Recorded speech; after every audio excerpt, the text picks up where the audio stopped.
Tertúlia. Meu boa tarde aí para todos e todas. Hoje é dia 31 de agosto de 2011, quarta-feira. O verbete é o de número 2040, tem 4 páginas, 42 logias e 6 máximos. O tema é Política do Autorado Conscienciológico. A especialidade é a mental-somatologia. Definição. A política do autorado conscienciológico é o conjunto de procedimentos existenciais vivenciados pela consciência lúcida, homem ou mulher, intermissivista, autoconsciente quanto aos princípios da conscienciologia. A vivência plena da conscienciologia. Agora, nós temos aí na argumentologia uma taxologia com 37 procedimentos aplicados à política do autorado conscienciológico pela consciencióloga ou conscienciólogo experiente. Agora, na remissiologia, nós destacamos entre os 15 itens aplicação da neo-ideia, autorado holocármico, escala dos autores mentais somáticos e intelecção. Frase enfática. A política do autorado conscienciológico é o procedimento existencial de eleição para qualquer consciência lúcida, intermissivista, tenepsista ou fiexista ou proexista em atividade. Qual a política autoral adotada por você? A publicação do livro holocármico pessoal interessa a você? Agora, questionamentos. Poderia esclarecer-me relativamente ao horário da TENEPS quanto à mudança de inalteração de inverno ou de verão? Faz TENEP às 7h30 da manhã. A pessoa é de Portugal. Em outubro o horário vai alterar das 2 da manhã para 1 da manhã. Continua a fazer às 7h30 ou tem de alterar o trabalho? Eu já respondi isso aqui. O que eu quero dizer para a senhora é o seguinte: olha a sua inspiração que o amparador vai dar. Ele que sabe dos processos melhores que acompanham a sua vida. Veja a inspiração que você vai receber do amparador. De vez em quando, sinto a batata da minha perna, quer dizer, a panturrilha esquerda, esquentar de repente. Venho tentando identificar se é alguma sinalética que se refere, mas não estou tendo resultado. O senhor poderia dizer se isso tem relação com alguma sinalética específica? É preciso ver. As panturrilhas têm os gastronêmicos, são 2 músculos gêmeos que tem aí. Se examinar, porque às vezes você pode estar sentindo alguma coisa que seja da circulação desses músculos. É bom dar uma examinada na perna com um especialista. Se é só na esquerda, é estranho. Precisa ver o problema orgânico. O senhor, na tertúlia de ontem, referindo-se à infantilização do indivíduo e que a maioria das doenças relacionadas à insociabilidade geram um comportamento também que se denomina segunda infância. Pesquisei na internet e achei outra definição, com sentido diferente para o termo, que se refere ao período de desenvolvimento humano correspondente aos 3 e 6 anos. Sim, a primeira infância até os 2, e depois dos 3 a 6. Isso é a classificação. Então, cada um tem a sua. Agora, o que eu quero dizer é que o povão chama segunda infância quando a pessoa idosa fica gaga. Por exemplo, a doença de Alzheimer, a demência senil, a senectude evidente, tudo isso é segunda infância. Isso é antigo, vem de muito tempo. O QI de um serenão ressomado é muito superior aos de outras consciências. Ele é capaz de realizar prodígio em todas as áreas do conhecimento? Pode ser, mas agora é bom você perguntar, né? Antes. Mas tudo indica que sim, porque ele começa a dominar as coisas da Terra. Existe muito proselitismo extrafísico com relação a diferentes tipos de seitas? Não, existe comunex que são só de determinadas seitas. Eu, por exemplo, vi uma que era só de judeus. E são das mais antigas que existem na Terra. O povo fica tudo siderado com isso. Agora, parece que tem gente que é judeu de uma tal maneira que ele ressome e dessome, nem viu de outras coisas, não. Ele só pensa naquilo. Só no processo do pan-judaísmo. De que maneira a Consciex diferenciaria o evoluciólogo de um pseudo-evoluciólogo, ao modo do guia cego transmutado na figura de anjo ou sábio? Não, isso é só pelas energias, a gente vai ver. Sendo que se não teve nenhum contato com a conscienciologia, sequer conheceria o conceito de evolução. Não, aí esqueça, aí está na baratosfera. O guia cego poderia se fazer passar por algum evoluciólogo? Não, ele pode fantasiar de tudo. É assim, por exemplo, Exu. Exu é isso, ele fantasia. Ou as energias governam todo o processo na forma de expressão, sempre comentada pelo senhor, que os afins se atraem. Os afins se atraem. Agora, veja, as suas energias dá para você fazer a identificação e a anamnese e o diagnóstico. Depende do que é. Então você não vai ser tapeado nunca, se domina a energia. Recentemente tive um sonho interessante. Um homem de branco me chamou com um livro e alguma relação de 12 nomes nas mãos. Eram todos médios parapsíquicos. Meu nome era o de 12 na lista e ele disse, 1989, Ivan. Lembra? Ivan é o nome dessa pessoa. O nome dele é Ivan Frank. Leve esse livro e leia. Tomei o livro e respondi. Daí entrei em outro curso de sonhos. Acordei e não lembrei de mais nada, nem de que se tratava o livro. Mas depois lembrei que 1989 foi o ano que conheci o senhor do ITA, em uma palestra, e fiz um curso com um ex-aluno seu em Caçapava, onde moro. Só para acrescentar, venho mesmo de uma história longa dentro do parapsiquismo. Que relação teria esse sonho com a lembrança de algum compromisso? Olha, foi quando eu estava lá que houve a queda da Rússia. E você sabe, lá no ITA, os russos estavam trabalhando com a gente no Brasil. Isso foi no ITA, 1989. Foi com a queda do comunismo, com o Gorbachev, aquela coisa toda. Foi justamente nesse ano aí. Realmente eu dei um curso lá. Foi a época dos meus cursos lá dentro. Agora, ó, fica de olho nessas coisas e anota. Se tiver interesse e importância, o amparador vai esclarecer isso aí. Valdo, você lembra que você falou na queda do muro, o pessoal meteu o pau em você, falou que era loucura, que você estava... Lembra disso? Eu falei o quê? Que você falou que o muro ia cair. Só não falou que ia cair amanhã nem nada. Só falou assim, o muro vai cair, vocês deixam de besteira. E o pessoal meteu o pau em você lá? Foi. Você falou, vocês parem com isso. Não tem tirar a satisfação de, pelo menos, pedir desculpa, não. Pois é. Mas olha, eu estou acostumado com isso. Né? Pois é. E outra coisa, mas foi em 89 que eu dei esse curso que eu falei, não, o comunismo está na beira da morte, está na UTI. E foi nesse ano que o comunismo caiu mesmo. O que o senhor acha das sessões de materializações feitas no Centro Espírita Frei Luís do Rio de Janeiro? Que é perda de tempo e é válido para o professor nessas experiências? Não, tem coisa lá que o povo acha bom. Ele era muito bom para os turistas que vinham dos Estados Unidos. Todo mundo ia para o Frei Luís. Eu mesmo indicava para o professor ir lá para ela ver o que se passa, examinar com calma. O negócio é fazer pesquisa. Taxologia, página 8, item 27, monopólio da razão. Poderia o professor aprofundar e também salientar a diferença entre lógica e racionalidade, pois me parece que alguns verbetólogos, em tertura passada, usaram esses termos sendo sinônimos, e pelo meu escasso estudo, me parece que há uma diferença a ser considerada. Se estiver errado, peço desculpa antecipadamente. Não, a lógica e a racionalidade não são propriamente, inteiramente sinônimos, mas são aproximações simples um do outro.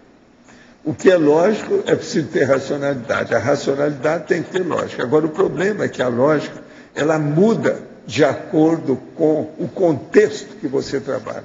Então, isso dá uma diferença. Valdo, a lógica é uma particularidade da razão. Está dentro do racional. Pois é, mas a lógica, ela varia de acordo com o contexto.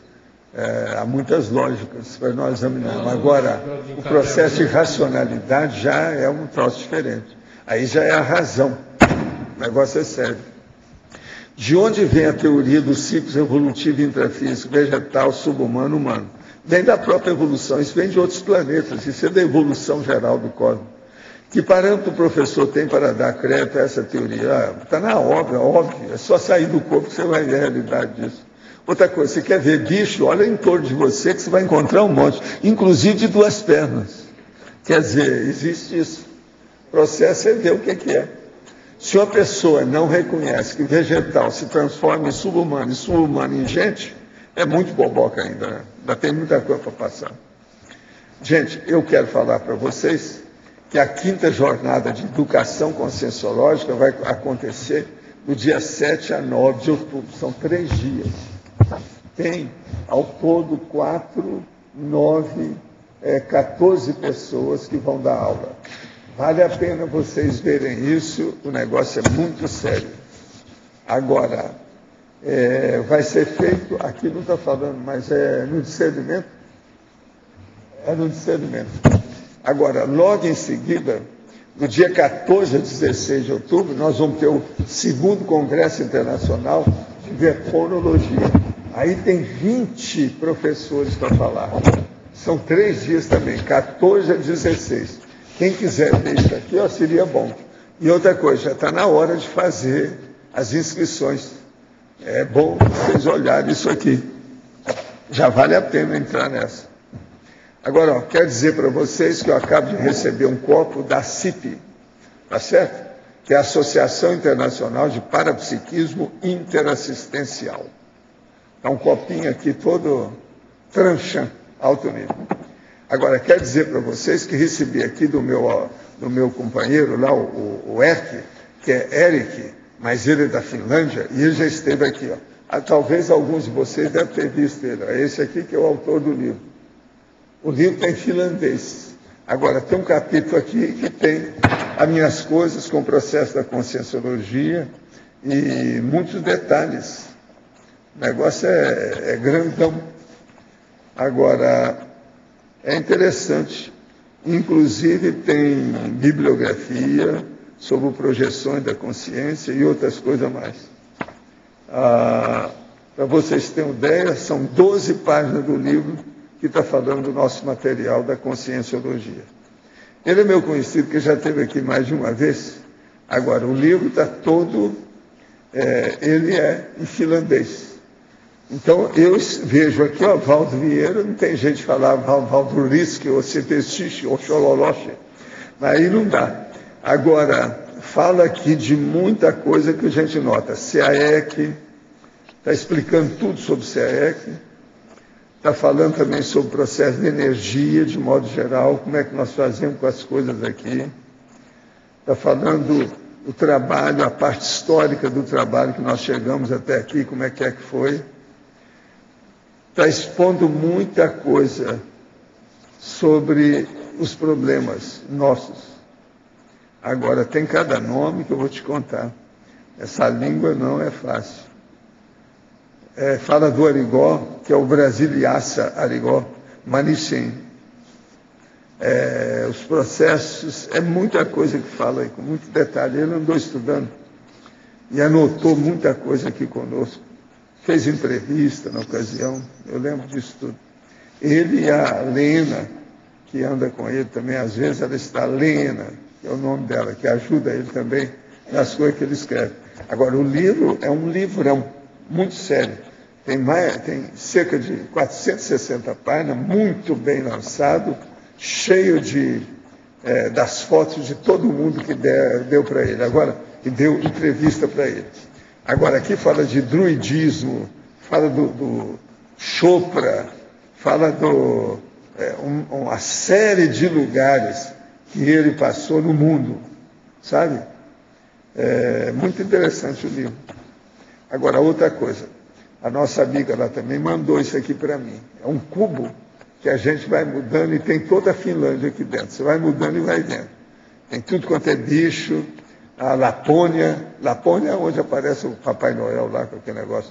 Tem aqui o Sol da Meia-Noite, que está tudo aqui, ó. Sol da Meia-Noite. Sabe como é que é? Meia-noite. Agora você vai mudando e tem. Mas tem uns lugares lindos lá, tem muita coisa bonita aqui, ó. Os lagos que tem lá não são uma beleza. Agora aqui, ó, vai mudando e vai aparecendo. A bicharia toda, as renas, aquele lugar, tal. Bonito, muito bacana. Nós vamos ver isso com calma. Agora, eu quero te dizer que eu não achei aqui uma terceira revisão que ele fez. Eu não achei. Se você achar depois, você me fala que eu quero ver. Eu achei só 2, tá certo? Agora, gente, de modo geral, o que eu tinha que falar e prestar serviço, né? Apresentação e prestação de serviço. Sovaldo. B. Eu tenho uma dúvida em relação à terminologia que o senhor emprega para conscienciografia ou conscienciografologia. Você poderia aprofundar, assim, discorrer um pouco mais? Por exemplo, na diferenciação da grafopensinologia. Eu entendo que a grafopensinologia é mais ampla, não necessariamente se refere à escrita, é a questão do grafopensene e lato sensu. Mas, assim, você podia fazer um cotejo, assim, qual que é maior que qual? Como é que o senhor vê isso? Eu vejo o seguinte, eu acho que a gente tem que ter uma liberdade de expressão e não estar fixado demais em certos parâmetros da semântica. A gente tem liberdade para fazer aquilo que interessar. Mas, com o passar do tempo, aquilo que funciona mais, que o povo entende mais, é que a gente tem que usar. Olha aquilo que dá mais certo para o seu texto, que a turma entende melhor. Então, coloque a didática acima do resto. A didática é superior à semântica. Acabou. Aí a coisa você vai começar a entender tudo que eu uso. Agora, com o passar do tempo, por exemplo, eu estava usando muito o termo mental somática. Mas, devido ao povo, eu cheguei à conclusão que o melhor é mental somatologia. Então, eu uso os dois, mas uso mais é mental somatologia. Esse verbete hoje é todo mental somatologia. E estou dando mais, vamos dizer, preferência para tudo que termina com prefixo logia. Que fica mais fácil. Agora, fica padronizado, é o tipo standard, nivelando por cima. Entende como é que é? Agora, em termos de essência, de conteúdo, no caso da conscienciografologia e da grafopensinologia, seria equivalente? Tem. Ou tem alguma diferenciação? Está chamando a atenção para o pensene grafado. Independente de ser escrito. Mas a conscienciografologia também Grafo não é e isso. grafia, tudo é igual. Agora, se a gente puder evitar o prefixo com o sufixo iguais, é bom se eliminar. Usa outro. Tá entendendo? Essas coisas todas a gente tem que ver como é que é. Estudar o que vinga, não é isso? Eu, geralmente, olho muito, o processo de didática. Entende? Por exemplo, esse verbete hoje, eu poderia fazer um grandão, 10 páginas. Eu fiz de 4 páginas e não coloquei praticamente quase nada em fatologia e parafatologia. Por quê? Eu quero chamar a atenção para o que é que compõe a personalidade do conscienciólogo, no caso, do autor. E eu não falo muita coisa de autor, só para a pessoa saber, porque autor é autor. Isso é de propósito, é um processo didático, é uma técnica. Entende? Mas agora, aqui no fim eu aperto tudo. A publicação de livro holocármico pessoal interessa a você? Isso aí é a coisa mais brava do verbete. É o finzinho, a última frase dele. Eu vi aqui na questologia. Agora, pelo que eu entendi, assim, vou ler com calma no livro todo o verbete. O senhor está chamando a atenção para a questão da autovivência, a conscienciologia da verbação ateática da pessoa. O autorado inclui isso aí. Né, esse ponto da escrita. O processo todo é esse. Agora, o interesse aqui que a gente chega nisso. Agora, outra coisa. Aqui, na interdisciplinologia, tem um processo semântico que eu vou mudar. Para linguística, eu devo colocar linguisticologia. E está polimatia, eu vou pôr polimatologia. Entende? Ou polimaticologia, que eu já usei isso em outro lugar. Só para aumentar mais os processos de logia, para ficar mais fácil. Por exemplo, esse verbete é tão simples que ele só tem 2 palavras a se hospedar, mais nada. Autodiscernimentologia e interassistencialidade, mais nada, não tem coisa grande. Que é para a pessoa pensar e fixar nessa tacologia dos 37 itens. Esses aqui são terríveis. Coincidentemente, hoje eu estava revisando, enfim, um verbete, e eu vi que se usou em um verbete, na interdisciplinologia, o senhor usou conscienciopédia. Seria o caso de ser conscienciopediologia, não é? Pode, já não tem. É melhor? Mas eu já escrevi os 2. Já escreveu os Mas dois? o ideal é o que tem a logia, não é? É. Tá, já vou É de alterar. propósito. Tá bom. Porque no início eu vou devagar e mostro só o pequeno, porque senão assusta a turma. Claro. Hoje eu já estou colocando tudo na base de logia e maior, né? Para dar. É tanto que hoje eu estou fazendo aqui um negócio que eu vou dar aí para uns 9 ou 10 para fazer uma pesquisa para mim. Para você eu não vou dar porque você está muito ocupado. Eu Obrigada. salvo. É, porque já tem tanta coisa aí que não dá. Eu não posso estar apertando demais vocês. Senão eu viro um carrasco aqui. Professor, eu tenho 3 questões. Pois não? Primeira, na página 8, Sim. na taxologia, Sim. o item 9. 9. Autossuperação das lacunas paraculturais. Essa Como? aí é braba. Como? É uma das coisas mais brabas que tem. Através do desenvolvimento do parapsiquismo, autorretrocognição, aumentar a hiperacuidade parapsíquica. É assim que a gente supera as lacunas paraculturais. Do ponto de vista que eu estou falando, paraculturais. Que entra multidimensionalidade, parapsiquismo, tudo isso. Várias vidas. Não é só muitas culturas, não. Que seria só multicultural.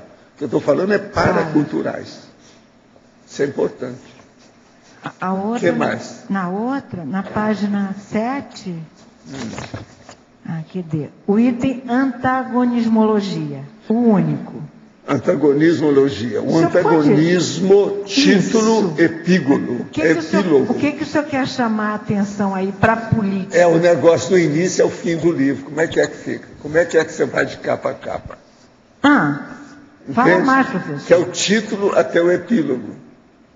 É o fim do livro, é o livro inteiro. Como é que você estuda isso dentro do seu livro? Há um antagonismo.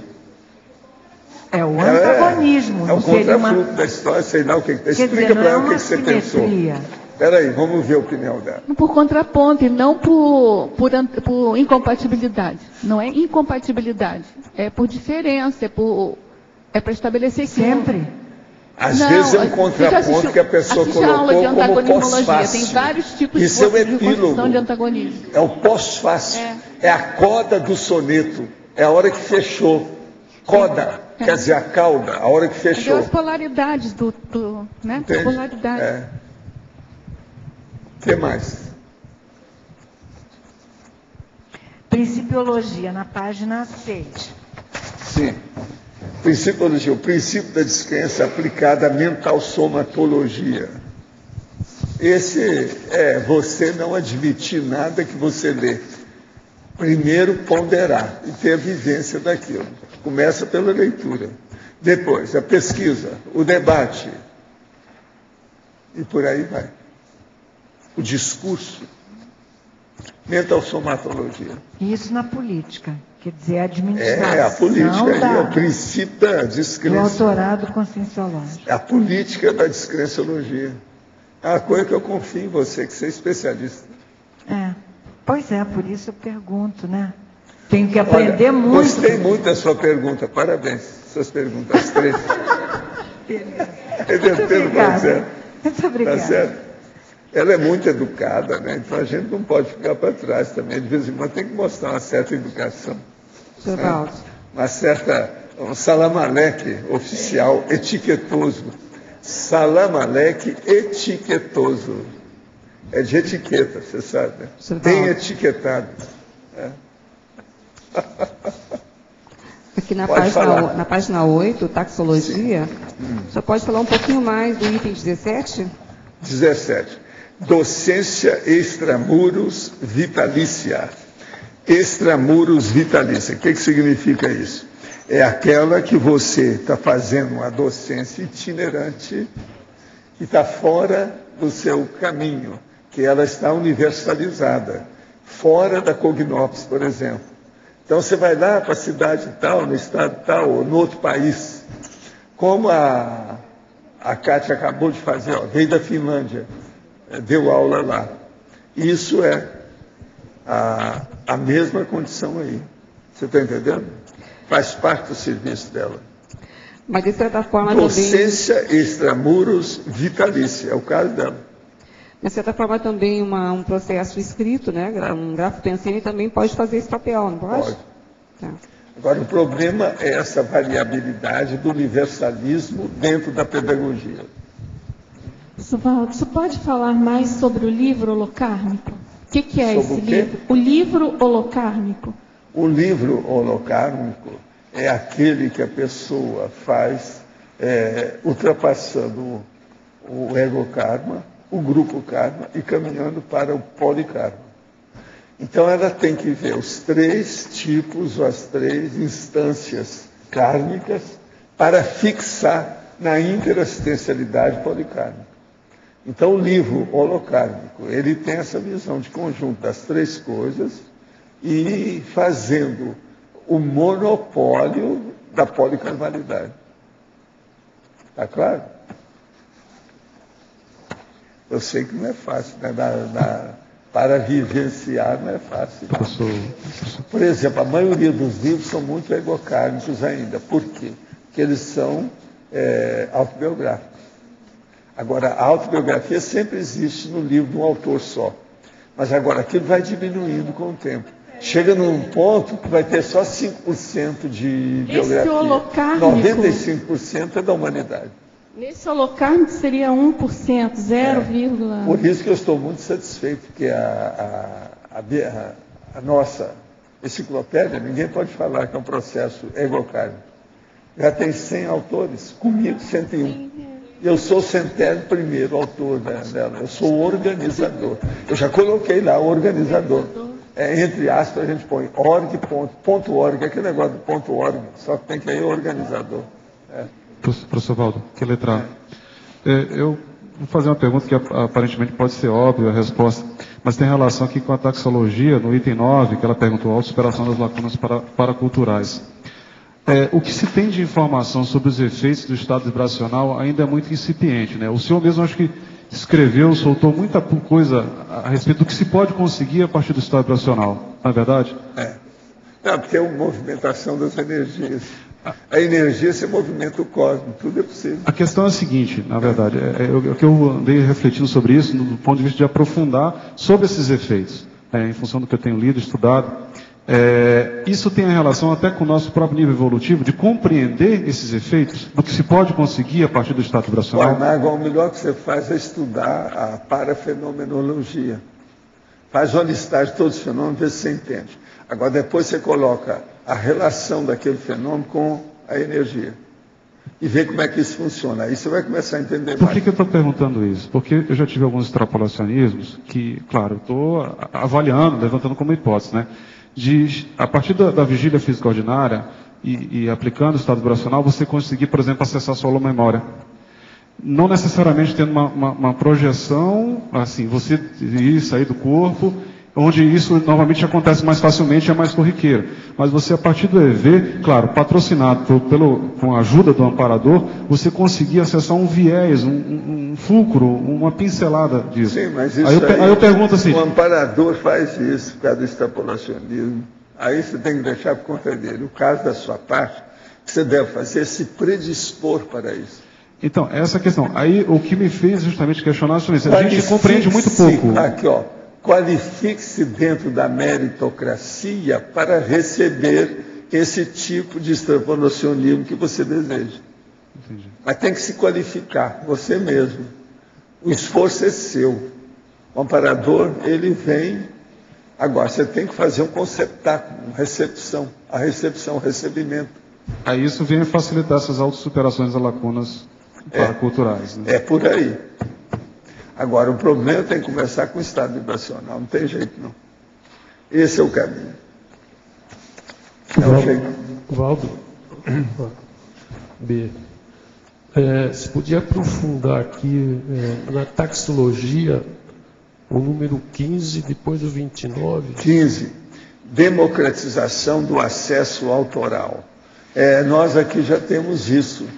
Há uma democratização, por quê? Os autores cedem os direitos mentais somáticos, intelectuais, esses subsídios, os copyrights, tudo isso para a editora. Aquela edição é dada para a editora. Isso aí já é uma democracia. Então, por exemplo, todo mundo pode copiar, fazer o que for, porque ele já deu os direitos autorais da edição. O outro que você quer é o 29? Mas o 15, a minha dúvida é em relação ao autor com a obra dele, né, que tem? Na questão democrática. Porque ele tem... A democracia, para mim, é abrir o jogo, é doar as coisas. Isso é democracia. É mais de doação aqui, né? Agora, o 29... O 29, a paratecnologia neoparadigmática. Essa o que você quer? Paratecnologia seria mais, talvez, centralizada... É aquelas coisas que eu falo que a pessoa deve ver como é que ela tem dentro dela para funcionar. Se ela desenvolve o parapsiquismo, a energia consciencial, o EV, ela começa a ter mega euforização, ela começa a ter uma série de fenômenos mais avançados. E isso atinge a paratecnologia. Chega num certo ponto que ela pode ter até para-microchip, macrosoma, etc. A tecnologia é mais vamos dizer, um parapsiquismo cada vez mais avançado. O que eu quero chamar a atenção é que o nosso autorado conscienciológico, ele é outro nível. Ele não é igual aos PhDs da ciência convencional, da academia, da universidade. Nosso nível é a universidade aberta, livre, da conscienciologia, é outra condição muito diferente. E envolve cosmoética, parapsiquismo, evolução e outra coisa, as pesquisas participativas, agora, que a ciência oficial não permite. Eu também convencional. Pensei nos insights que ele recebe do extrafísico, de amparadores, das centrais, é lógico que entra nisso. Né? Bastante. Agora, outra coisa muito séria que tem aqui, que a gente pode falar, é a última, 37 aí, TENEPS diária.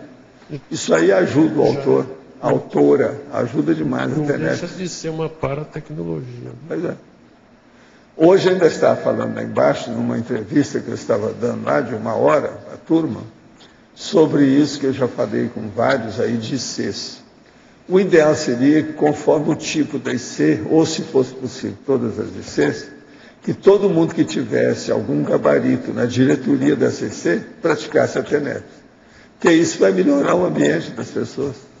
Melhorando o ambiente, melhora o ambiente da diretoria. Melhorando a diretoria, melhora o ambiente, o holopensene da IC. Então, o ideal seria que todo mundo praticasse a TENEPS. Esse é o ideal que nós estamos falando. Agora, é bom a gente falar isso, para o povo ficar sabendo. Né? Eu posso falar que tudo do parapsiquismo que eu digo é equilibrado, lógico. Né?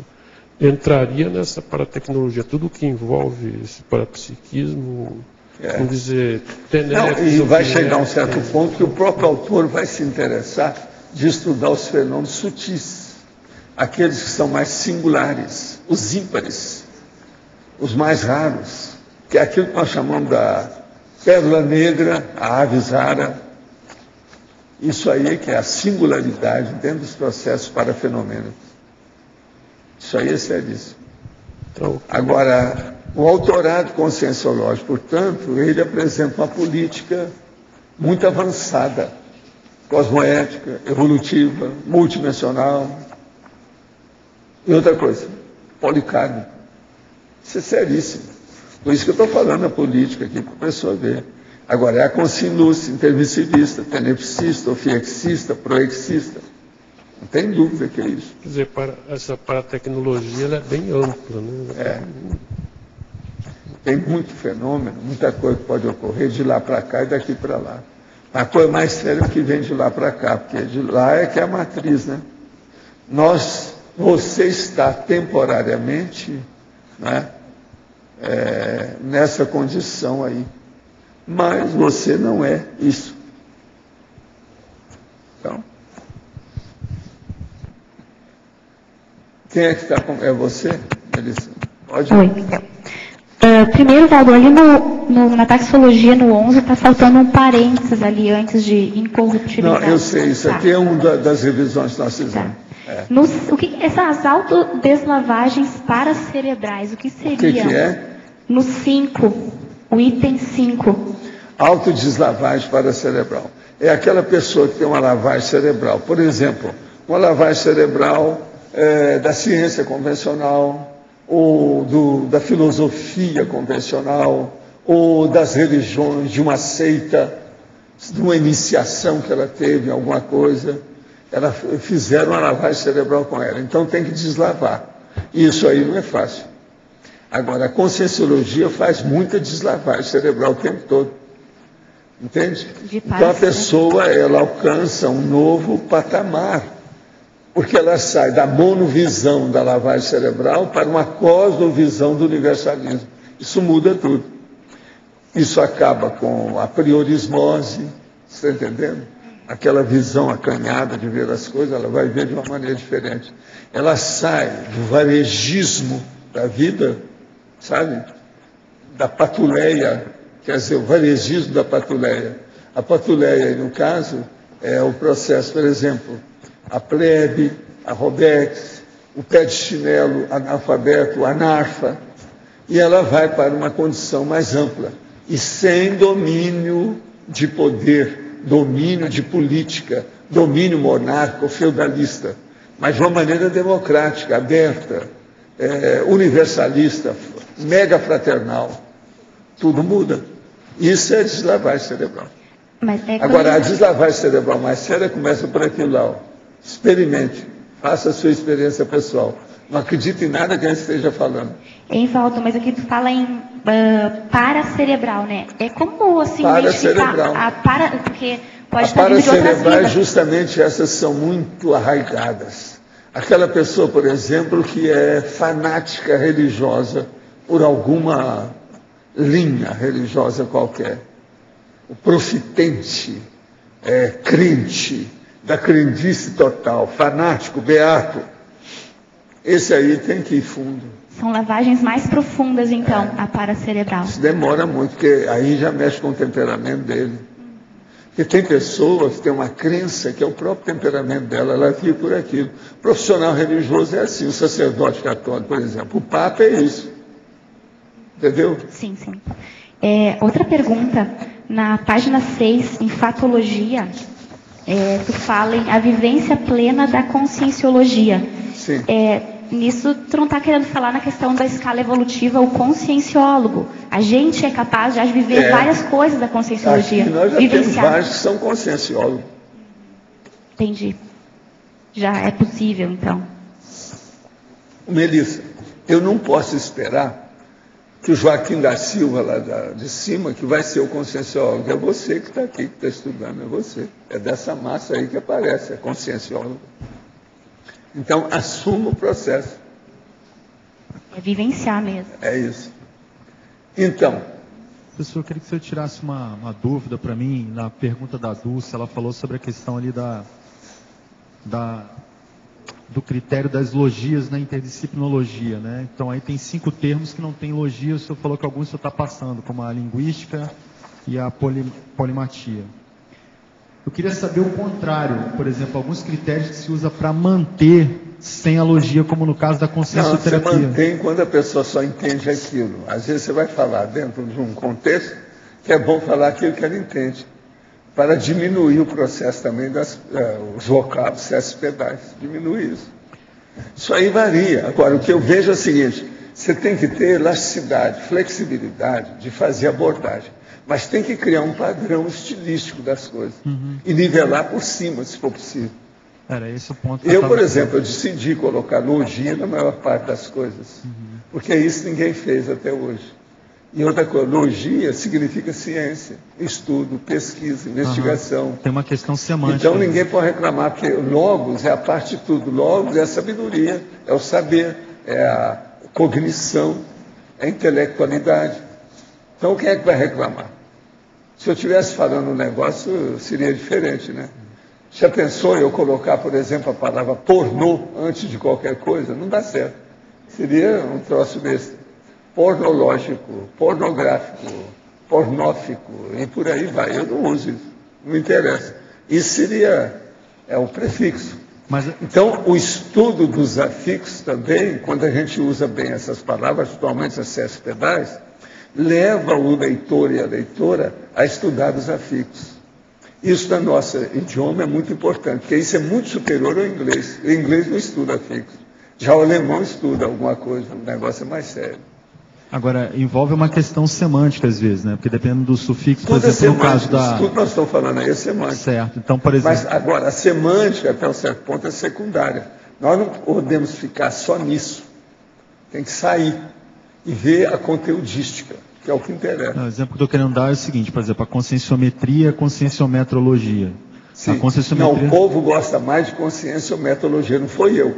Eu testei e a turma pegou a conscienciometrologia. Nisso aí, eles estão certos. Agora, por exemplo, o povo às vezes quer falar pensenar. Está errado. Não, isso aí é pensenizar. Aí eu corrijo, está errado. Porque o verbo deriva do substantivo. Então, tem gente que o povo pega a coisa errada e o povo pega a coisa certa. Você fica com a certa. E desanca com o que está errado. Mas onde eu Estou dando um exemplo, né? Como é que são essas coisas de semântica, coloquialismo, etc. Porque o que eu estava querendo exemplificar é o seguinte, no caso da conscienciometria, poderia ser mais o ato de você fazer a conscienciometria, a conscienciometologia, Não, mas a você estudar como fazer a o povo medida. gosta, divide o processo de medida. Fica mais prático. Que a metrologia é isso, é o estudo de como você fazer a medição. Outra coisa, você pode falar conscienciogramologia. Tem um monte disso. Essas que entram, essas desinências que a gente coloca no meio da palavra, eu tenho um monte delas. Agora, onde eu vou usar mais isso é no dicionário de argumentos, que esse eu preciso de palavra, para poder fazer aí algumas milhares, se eu puder, de logias. A maioria são novas, isso é terrível. Entende? Eu mesmo tenho alguma coisa aqui, ó, que eu posso te falar, se quiser uma coisa. Deixa eu ver onde é que está aqui, com calma. Ó, essa aqui é autoparapercepciologia. Sensaciologia. É de sensação. Essa é terrível aqui. Estudo, eu já escrevi sobre isso. Retrotraumatologia. Você entende tudo, é só prestar atenção.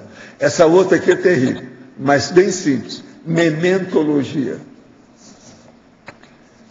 Megapesquisologia. Abstraciologia. Abstinenciologia.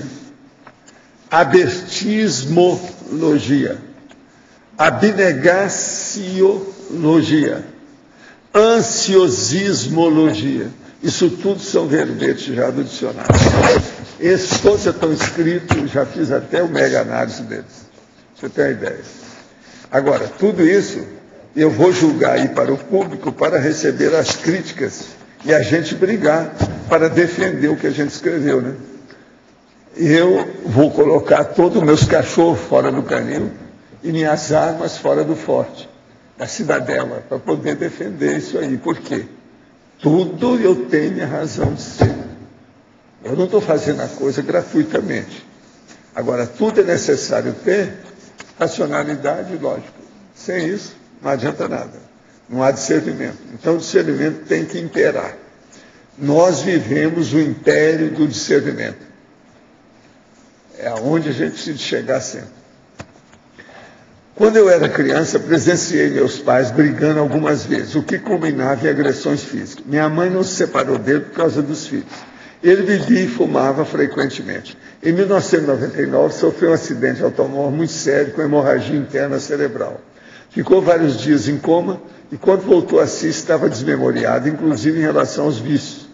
Na volta para casa, notamos a precariedade de suas condições mentais devido ao trauma do acidente. Minha mãe, eu e minha irmã passamos a cuidar dele. Somente a partir de 2000, parte de sua memória foi voltando aos poucos, inclusive nos reconhecendo. Atualmente está com 82 anos, viúvo, desde 2007. Vive uma vida autorregrada e goza de boa saúde. Esse acidente foi uma espécie de intervenção extrafísica para esquecer dos vícios e haver alguma recuperação kármica? Não há dúvida. Isso foi uma bênção. É a chamada benesse. Entende?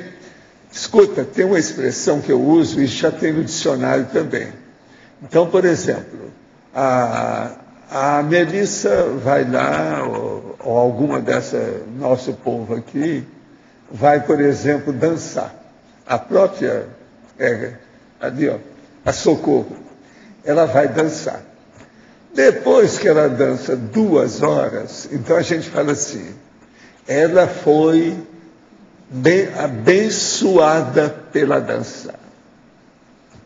Vocês entenderam ou não? Ela foi abençoada pela dança. Ela saiu de lá abençoada, transpirando com o processo. Vocês estão entendendo? Então a gente tem que entender esses problemas, como é que são. Há coisas nossas que tem que ser abençoada. Abençoada. São coisas abençoadas. Se você não suou bastante, não adianta. Na Conscienciologia está cheio de coisas abençoadas, tá certo?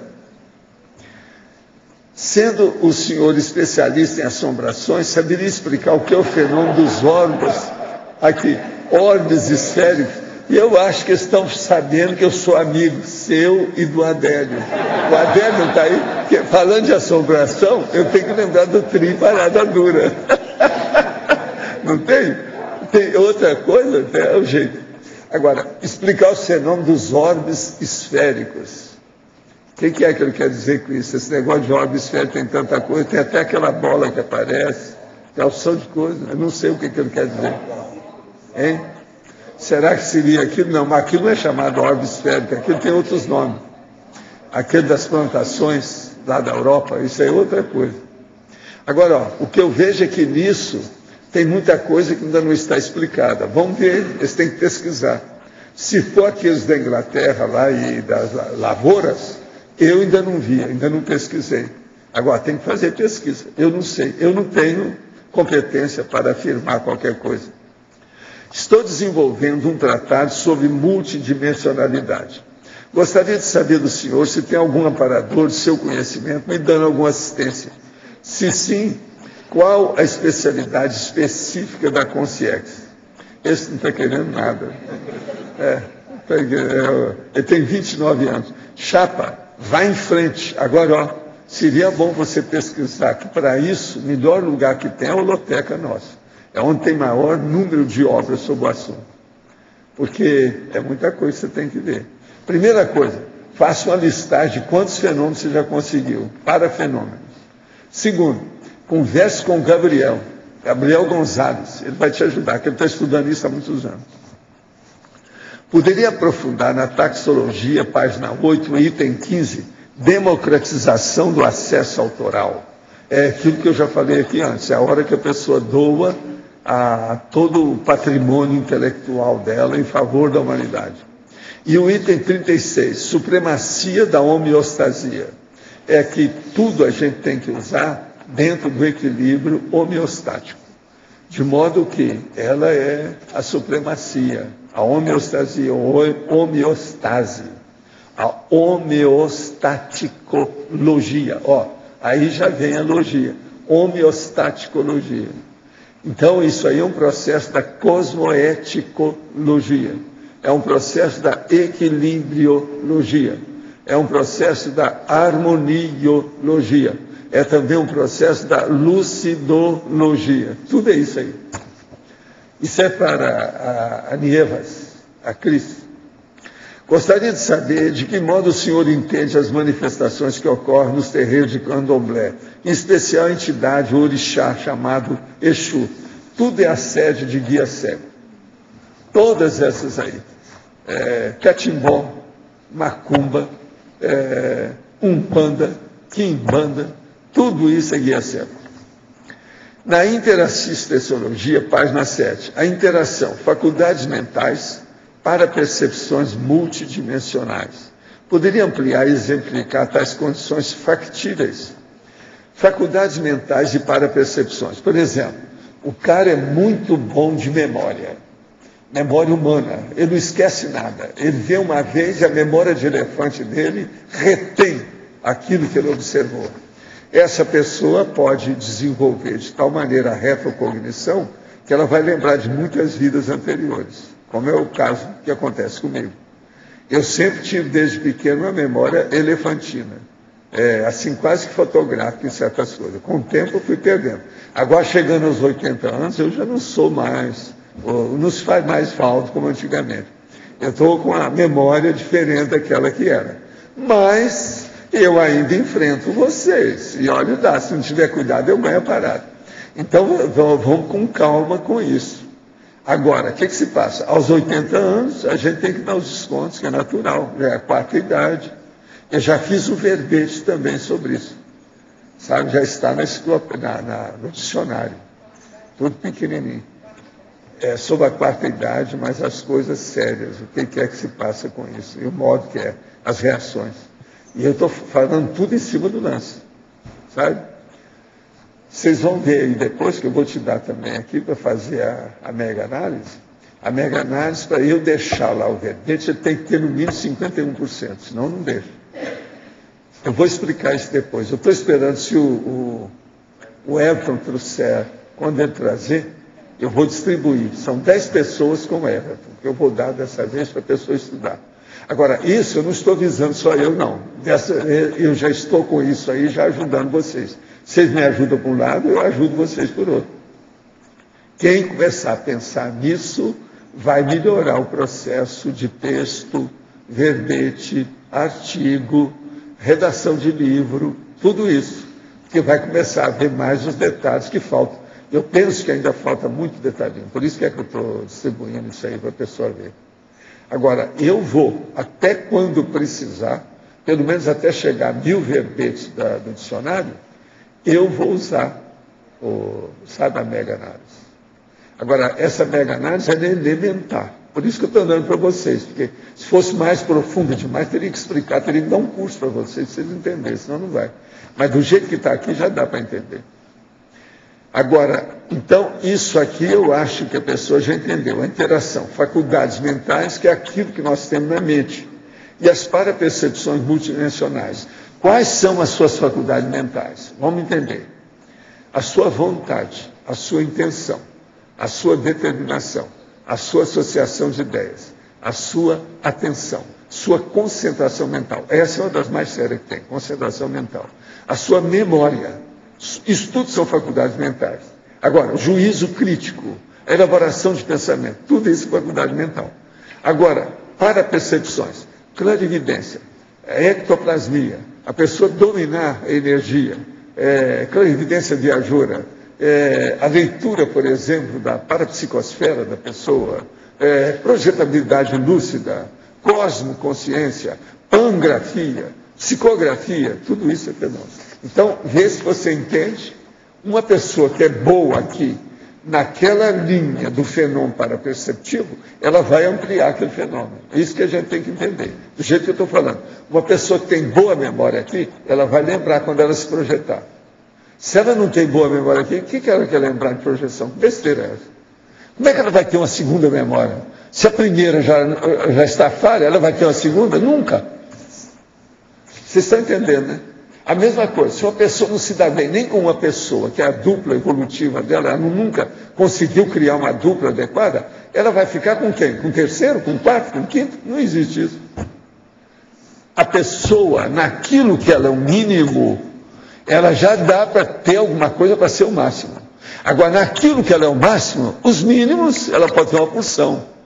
Agora, se ela não tem o mínimo, como é que ela pode pensar em máximo? Vocês estão entendendo a lógica? Isso aí é que eu chamo lógica, discernimento, racionalidade, razão. Como é que vocês vão brigar com isso? Não tem jeito. Olha como é que é, o equilíbrio nessa história. Olha a ideia que está aí. Como é que sai dessa? Então é isso que nós chamamos aí da política do autorado conscienciológico. É necessário ter esse discernimento. Agora, nessa pergunta mesmo, o senhor colocou aqui que é uma interação. Então, assim, vai chegar a um determinado nível evolutivo, que até mesmo pelos aspectos paragenéticos, as parapercepções multidimensionais também podem desencadear uma potencialização das faculdades mentais. Isso pode ocorrer? É lógico. Pode. Mas é o que acontece com o serenão. O que é que eu falo? Que o serenão tem faculdades mentais que nós nem entendemos. Isso. Não é que a gente tenha ou não tenha, a gente nem entende. Mas eu não entendo. Em algum outro nível, antes do serenão, isso também ocorre, não ocorre? Agora, o que eu penso é o seguinte, tudo é um processo de reunião. Tudo é um processo de amalgamação. Vê se me entende. Tudo é um processo de interação. Tudo é um processo de confluência. Tudo é um problema de convergência. Tudo é você sair do varejo e fazer o atacado. Se você faz um atacado de análise, você tem uma mega análise, que é o que a gente está tentando fazer ali. Você está entendendo? Se você tem o atacado de uma pesquisa, você tem uma mega pesquisa, grandona, uma mega investigação. E por aí vai. Agora, tudo isso caminha para uma multiculturologia, de algum modo. Sempre tem que ter. Não dá para ficar só na culturologia simples. A multiculturologia é inarredável.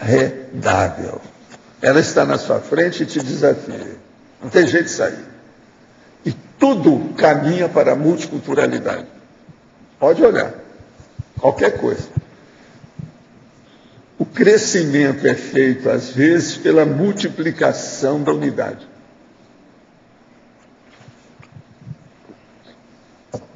Estou falando isso em homenagem a ela por causa da matemática. Isso aí é princípio básico do Euler. Mas a gente pode dizer, por exemplo, que a partir do nível da dispersidade, essa lógica que se aplica 100% ao serenão, já começa a ser aplicada também? Já. A serenidade do processo, vamos dizer assim, engatinhante, daquilo que está no princípio do início, do começo, começa na dispersidade. Por quê? Porque a pessoa ela já não tem mais desassossego devido à opressão externa sobre si. Não há mais assédio externo. O processo é só dela. Se não há mais assédio externo, por quê? A primeira coisa que ela deve ter destruído foi o autoassédio. Se o autoassédio dela praticamente é inexistente atualmente, sai de baixo. Ela já começa a ver tudo sem partir-pri. Não tem mais a priorismose. Uma das coisas mais difíceis que tem, Cris, é a pessoa ficar sem a priorismo. Todo mundo tem. Agora, onde tem mais o apriorismo? É onde tem paixão. Principalmente onde tem, por exemplo, lazer, hobby. O negócio é terrível quando acontece isso. Onde tem hobby, tem um apriorismo danado. A pessoa defende tudo. Ele é fanático com alguma coisa. Acabou. É cego. Ele não vê nada. Ele só defende aquilo, não quer saber. Então, ele é super a prioriota. Então, se você for falar, quem é que são os maiores idiotas de apriorismo? São os caras fanáticos com seus hobbies. Eu trabalhei muito com isso e vi, porque devido ao processo de colecionismo, livraria, bibliotecas, tudo que você pensar, numismática, gibiteca, o problema, por exemplo, filatelia, o povo mais fanático que tem são esses. Tem gente muito mais fanática como colecionador do que o maior fanático religioso que mata os outros. Ele não mata ninguém, mas ele é capaz de roubar. Eu tive isso tudo que eu vi, porque os caras querendo roubar as edições antigas de livro e revista lá em casa. Então você veja, isso é uma priorismose violentamente doentia. Entende? Aqui no nosso grupo, por exemplo, aqui na Cognópolis, você observa ainda algum nível de apriorismose maior, assim, comum entre nós? Ainda tem, ainda. Principalmente nesse aspecto, por exemplo, de hobbies, ainda tem. Tem gente aqui que é muito fanática em matéria de bicho, por exemplo. Animal doméstico. Passa da conta, sofre com aquilo, é um problema. E tem mais de uma pessoa aí, assim.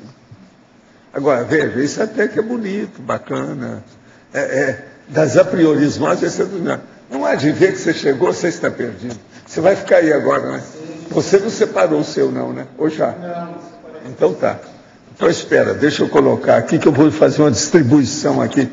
Vocês dão licença só para a gente ver isso, que isso aqui eu considero importante na atualidade para ver. Professora Adriana, está aqui para a senhora. Eu vou dar uma explicação inicial rápida aqui daqui a pouco, tá certo? Aqui um outro, a professora Ami. Tem muita gente, eu queria dar para um monte, para você, para vários aí que tem. Eu não vou dar porque a minha consciência está pesada. Vocês já estão com muito serviço. Nós vamos dar para esse que já tem muito serviço, mas que aguenta. Professor Antônio, esse você entrega para mim. Agora, o professor Ivan, aquele que é o ex casca grossa, é o casca finíssimo, ele não está aí, né? Quem é que entrega para Fabiano ou para ele? Tem alguém? Pode ser? Ó, professor Ivan, esse eu quero dar, porque isso é para fazer um teste com ele. É importante. Agora aqui, ó, o professor João Paulo. Não precisa entregar para você, a gente entrega para ele diretamente. Agora aqui tem outro, que é o professor Loche. Loche, eu sei que você é um cara ocupado, mas você é um cara que pondera, escreve tudo certo. Ele, por incrível que pareça, viu? O Loche é assim. Se vocês não acreditam, mas é. Agora, Pedro, esse aqui é para você. Agora, o caso todo tem aqui ainda o nosso amigo.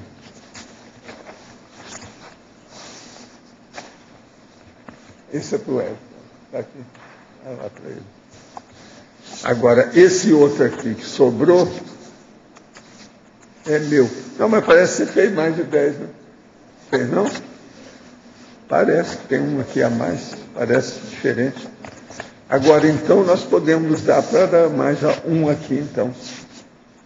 É que a Mabel, eu não separei nada para ela, porque ela está em casa, no estaleiro, então não dei, que era para dar também para ela. Então, aqui é o seguinte, Roberto, você quer topar a parada de enfrentar um? Você quer? Eu vou te dar uma também. Espera aí.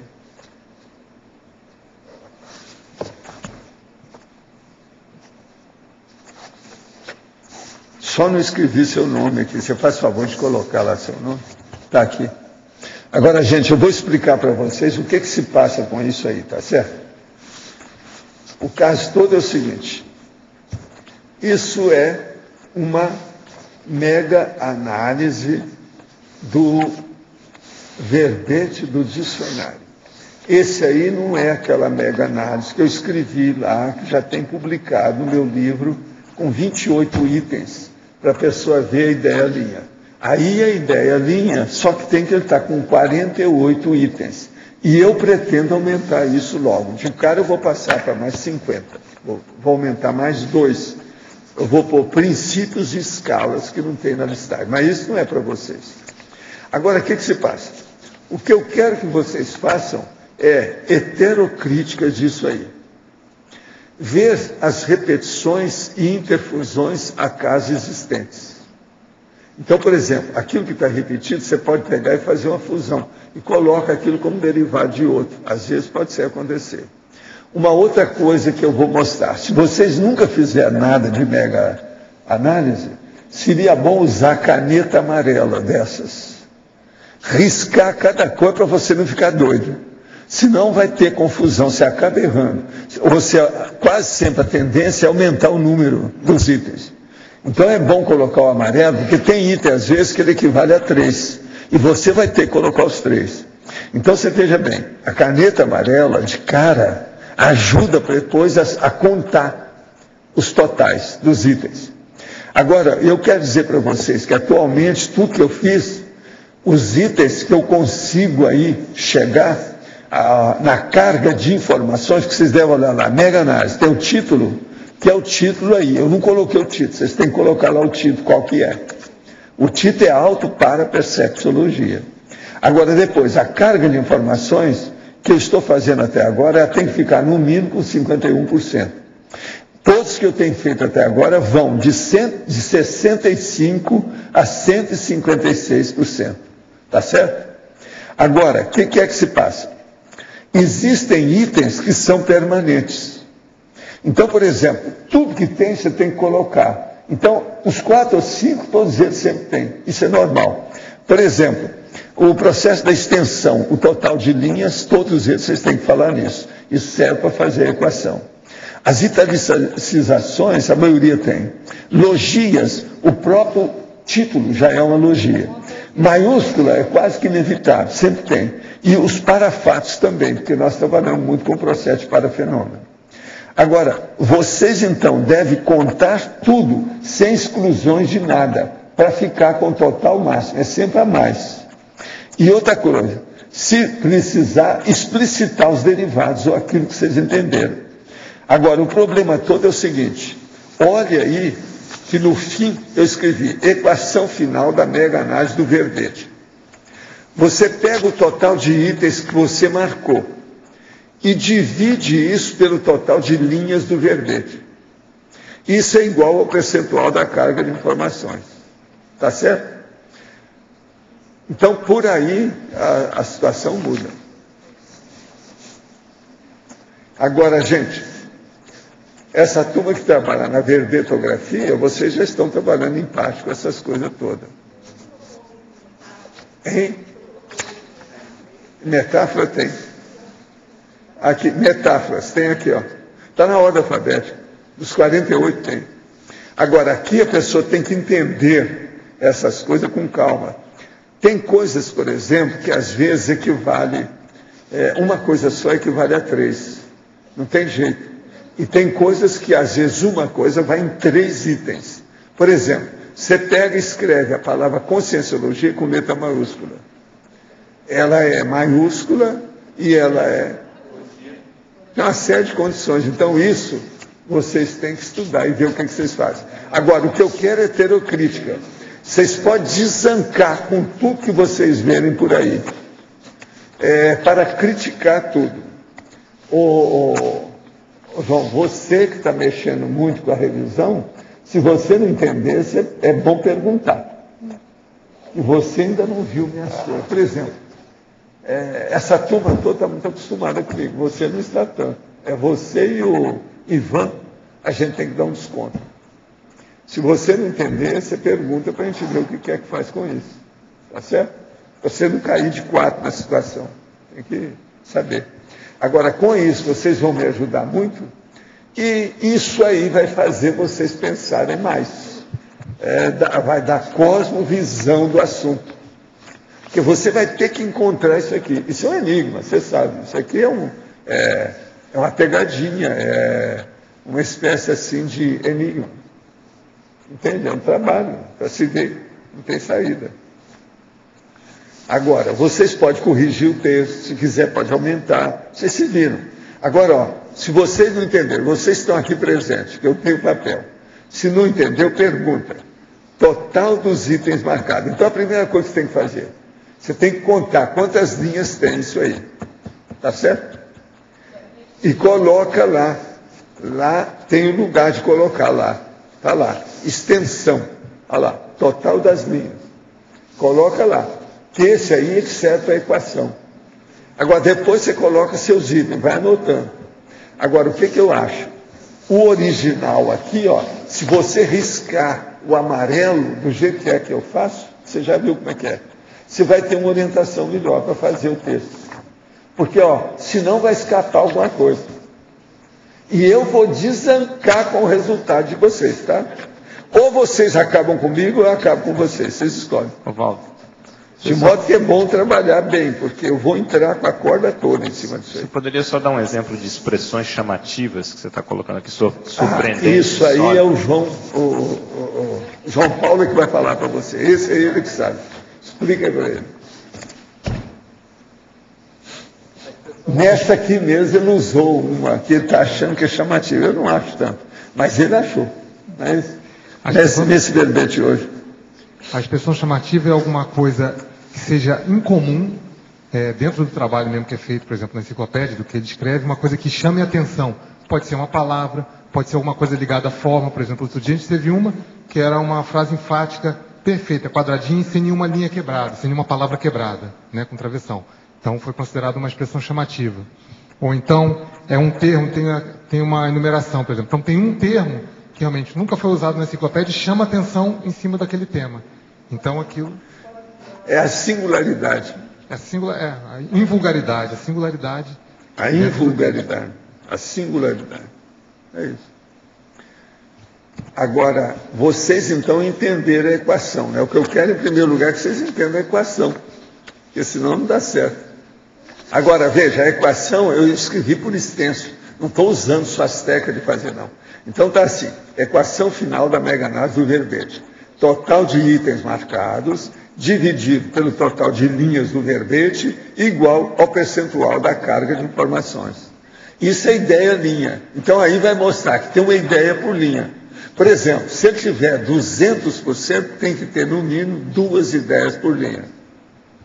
Se ele tiver 100%, tem que ter 1 ideia por linha. Se ele tiver 51%, tem no mínimo meia ideia por linha. Está entendendo?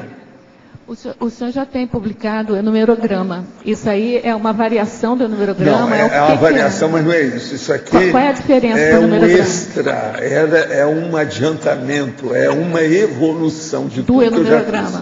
Por exemplo, aqueles 28 itens que tem no 700 experimentos, perante isso aqui já sumiu. Aqui é muito maior. O senhor já distribuiu uma vez para a gente. Agora veja, isso maior, é devido ao dicionário. O dicionário é mais confuso, ele tem mais material. Então é preciso a gente ver. Por isso que eu quero colocar, no mínimo, em cada verbete do dicionário, 51%. Tem que ter 51% de carga de informações. Então, por exemplo, se eu for fazer um verbete com 5 linhas, não vai dar. Então não vai ter verbete nenhum pequenininho. Só se... Não, todos esses eu falei que eu ia aumentar. Eu vou aumentar tudo. Agora, até agora, todos que eu já levantei, que fiz, já tem. O mínimo foi 65%. E o máximo foi 156%. 156 quer dizer que cada linha tem uma ideia e meia diferente. O que é? Aqui você coloca, um dos itens é repetições, né, o total de repetições. Na contabilidade disso, você pode considerar, por exemplo, uma palavra que se repetiu 5 vezes, mas é a mesma palavra, ou três palavras às vezes diferentes. Tem a sua razão. Depende do que é. Aí entra a semântica, entra o processo mas de essa escrever. palavra que se repetiu 5 vezes, eu contabilizo uma repetição. Seria uma repetição. Que é da mesma ideia ou da mesma Agora, palavra. mas é preciso saber por que é. Que às vezes ela tem sua razão de ser. Se tiver a repetição inteligente. Porque... Não pode ser gratuita. Não, justamente, mas porque... Aí não tem nada gratuito, é isso que eu quero que você entenda. Então, mas uma coisa é o Tudo total... Tudo tem sua razão de ser, e não deve deixar de lado. Agora, depois que vocês fizerem esse teste, eu vou perguntar para vocês se vocês querem fazer outro. Só para chatear. Você está entendendo? Esse está fácil. Eu posso fazer um mais complexo. Agora eu tenho uma dúvida aqui. No item sublinhamento, qual é a diferença do sublinhamento para o itálico, que é outro item? Pois é, isso aí é com você. O problema é seu, é aquilo que eu falei. Existem algumas coisas que parecem redundância, alguma coisa. Grifo, sublinhamento, italicização. O sublinhamento. Mas é diferente. É porque o sublinhamento... Por exemplo, o sublinhamento, só para te dar uma dica. Aí, nesse caso, seria o negrito. Mas você vai falar, mas também tem negrito, não interessa. Você tem que pôr os dois, se ele tiver. Conforme seja o sublinhamento. Você está chamando atenção para o conteúdo da palavra. Vocês estão entendendo o jogo entre a forma e o conteúdo? No verbete que o senhor escreveu sobre sublinhamento, o senhor deixa bem claro que o sublinhamento é todo tipo de realce. De modo geral. Mas aqui, é aí que vocês têm que pensar. Esse aqui é aquele do dedo na ferida. É o que interessa. É o óbvio. O senhor chama isso no seu verbete de instrumento mental somático. Mas tudo aqui é instrumento mental somático. Não. Sim, mas os sublinhamentos, que são instrumentos mentais somáticos, é que ele chama binômio, trinômio, polinômio, essas coisas. Mas, gente, o que eu quero pensar é o seguinte, Roberto, estuda isso, você que não está feito aí bem as coisas que nós estamos fazendo de verbetografia. Examina bem se você conhece bem as coisas nossas, o dicionário, lexicologia, lexiomática, etc. Vê o que você pode acrescentar, você que está vindo de fora. Você pode dar alguma ideia sobre o assunto. Agora, veja... vamos dizer assim, a complexificação da gente fazer o pesquisador pensar melhor. Isso aqui faz. Que é inevitável, porque a pessoa vai começar a dar detalhes, valor para o detalhe que ela não dá até o momento. Ela vai ser obrigada a ver que tem isso tudo. Agora, é esquisito, né? A hora que você pega aí e vai ver, tem 70 itens que está ali, em 40 linhas, como é que é um negócio desse? No entanto, está ali. A pessoa não viu que tem isso. Agora, você já pensou? É lógico que eu não vou colocar isso no dicionário, tá certo? Isso aqui é apenas uma técnica para a pessoa fazer. Mas você já pensou se eu colocasse um por um? Porque lá, pelo menos, eu já estou falando assim, argumento tal, pelo menos esse eu dei. Mas agora você já pensou? Esse aqui, argumento tal, carga de informação, tanto. Eu ia pôr todo mundo doido, não dá. O que você queria? Nas datações, como é que a gente vai somar? Porque tem atores, ressomas e dessomas. Então, se tiver o nome de alguém, nascimento e morte, conta uma vez só? É uma vez só. Tá. Você tem que ver isso aí. Não Agora, por exemplo, se tiver dessoma e pode ser só ressoma. São dois algarismos. Aí já entra o algarismo. Não, sim, algarismo é número, tá. Mas em termos das datações, é só uma... Agora, ó, só para você ter uma ideia na listagem aí, eu vou colocar nos algarismos, ainda vou pôr a palavra romanos. Nas expressões chamativas, eu vou pôr a palavra singularidades. Nos parafatos, eu vou pôr parapsiquismo, que não tem. E eu vou acrescentar embaixo o processo de equação, quando eu for fazer agora, e vou acrescentar mais 2 itens. Um é escalas e o outro é princípios. No princípio, eu vou pôr também um derivado que chama leis. Mas esse não interessa aí no caso, não. Isso aí é só daqui para frente. Então, eu passo assim para 50 itens já de cara. Agora, eu quando chegar em casa, eu vou pensar e passar o amarelo primeiro, para depois eu contar. Primeiro eu vou amarelar tudo que tem. Vocês estão entendendo a inteligência do amarelo que eu estou falando ou não? Entenderam isso, né? Para você não ficar confuso. E outra coisa, às vezes numa palavra só, você tem que colocar 3 amarelos. Aí é por isso que é preciso a pessoa saber. Senão, como é que fica? Você entendeu a complexificação da situação?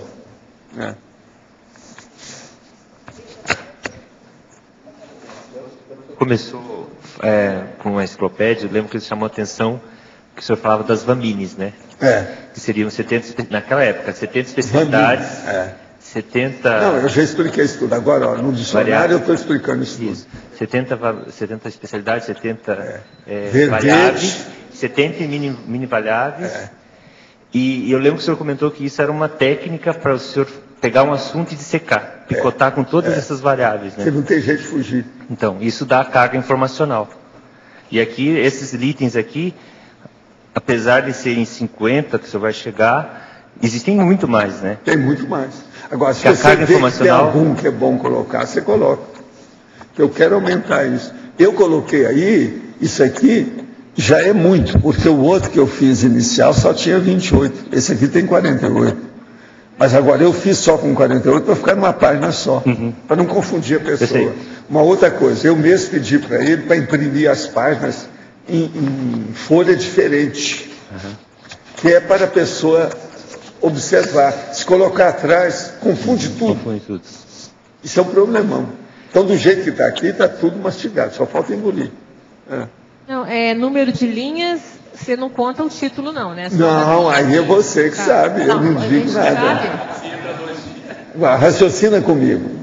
Você tem que contar tudo, porque aquela linha é do dicionário. Então entra tudo. Por isso que eu falei, não deixe nada de fora, que você vai acabar errando. O negócio é exaustivo. Eu ia garantir que não era, mas... Não, pensa bem lá no dicionário. Você não pode deixar a linha do dicionário em branco. Sim. A linha em branco é linha de algum. Opa, peraí. Linha em branco é linha, então se tiver um intervalo só uma linha também... Não, pensa bem. Não, estou querendo, não estou entendendo. Na hora que você vai contar, por exemplo, eu coloco no computador, a contagem do computador. Aqui. Cada linha dessa aí tem 38 linhas. Cada página tem 38 linhas. Nesse tipo aí, que é a fonte 12. Parte do princípio são 38 linhas cada página. Acabou. Você aí vai saber. Olha aí, que daqui a pouco eu já estou quase contando para vocês quantas linhas tem.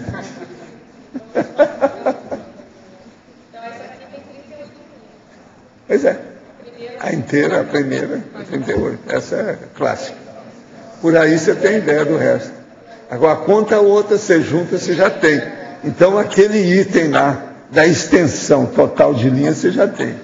Agora, veja, esse item da extensão, esse total, não entra como item Vê se ele entende. Olha a complexificação de novo. Ele não entra, porque ele vai entrar na equação. Por exemplo, vamos supor que na extensão você descobriu lá, tem 38 linhas, não é isso? Então, eu estou falando para ele, né? Eu estou fazendo um desconto, lógico. Que tenha 90 linhas. Você está entendendo? Isso aí não é item para você contar. Isso entra, esses 90 entram para você fazer a equação final. Hein? Mas senão a fórmula não funciona, tem que ter uma equação, é a fórmula. Como é que fica? Agora, gente, escuta, eu tentei fazer o mais simples possível. Se eu quisesse bancar o cara do PhD, você está entendendo? O PhD, eu ia complexificar isso tudo aí, do ponto de vista de aritmética, matemática, o diabo. Agora, eu não. Eu procurei, eu sou bonzinho, presta atenção. Olha aqui, ó. Olha só como é que está escrito. Leia daí. Olha como é que é a equação matemática. Agora, professor... Tudo por extenso, para ninguém ter dúvida, porque a maioria tem problema com a equação. Então eu quero expor de uma tal maneira que ninguém pode reclamar. Agora, do ponto de vista da matemática, pessoal, tanto faz escrever 5, 10, 20 ou 30 linhas, porque é razão. Então, teoricamente, não tem problema. Você falou que fazer um texto de 5 linhas era difícil. Você pode fazer um parágrafo de 5 linhas, assim, mas na mega análise, aqui, ó, matemática, aqui, ó, para a mega análise, ó. Na mega análise engole a matemática. Não, eu sei, mas... Você sabe disso. Mas se o senhor fizer, olha só, se o senhor fizer uma enumeração logo, num parágrafo de 5 linhas, uma enumeração de Sesc, pedágio, logias, só isso eu mato a charada. Agora, eu só pergunto, vocês têm caneta amarela em casa? Se não tem, arranje. É o melhor que tem, porque a amarela não confunde, senão cria problema. Agora aqui, pela monogamia ser um fato cultural, mas dentro da evolução humana, no caso do instinto sexual soma e dos sentimentos psicossoma, nos relacionamentos monogâmicos, o instinto sexual de querer várias fêmeas tem que ser reprimido, mas o sentimento continua. Poderia dar alguma explicação para poligamia e monogamia? Sim. Primeira coisa, o sentimento continua, porque se é você que está defendendo, você continua como bicho, você é um animal. Tá bom. O processo todo é esse. Se a pessoa não consegue viver monogâmica, ela ainda é muito animal, é bicho. Então, por exemplo, é aquele povo lá do Seattle, né? Mormons.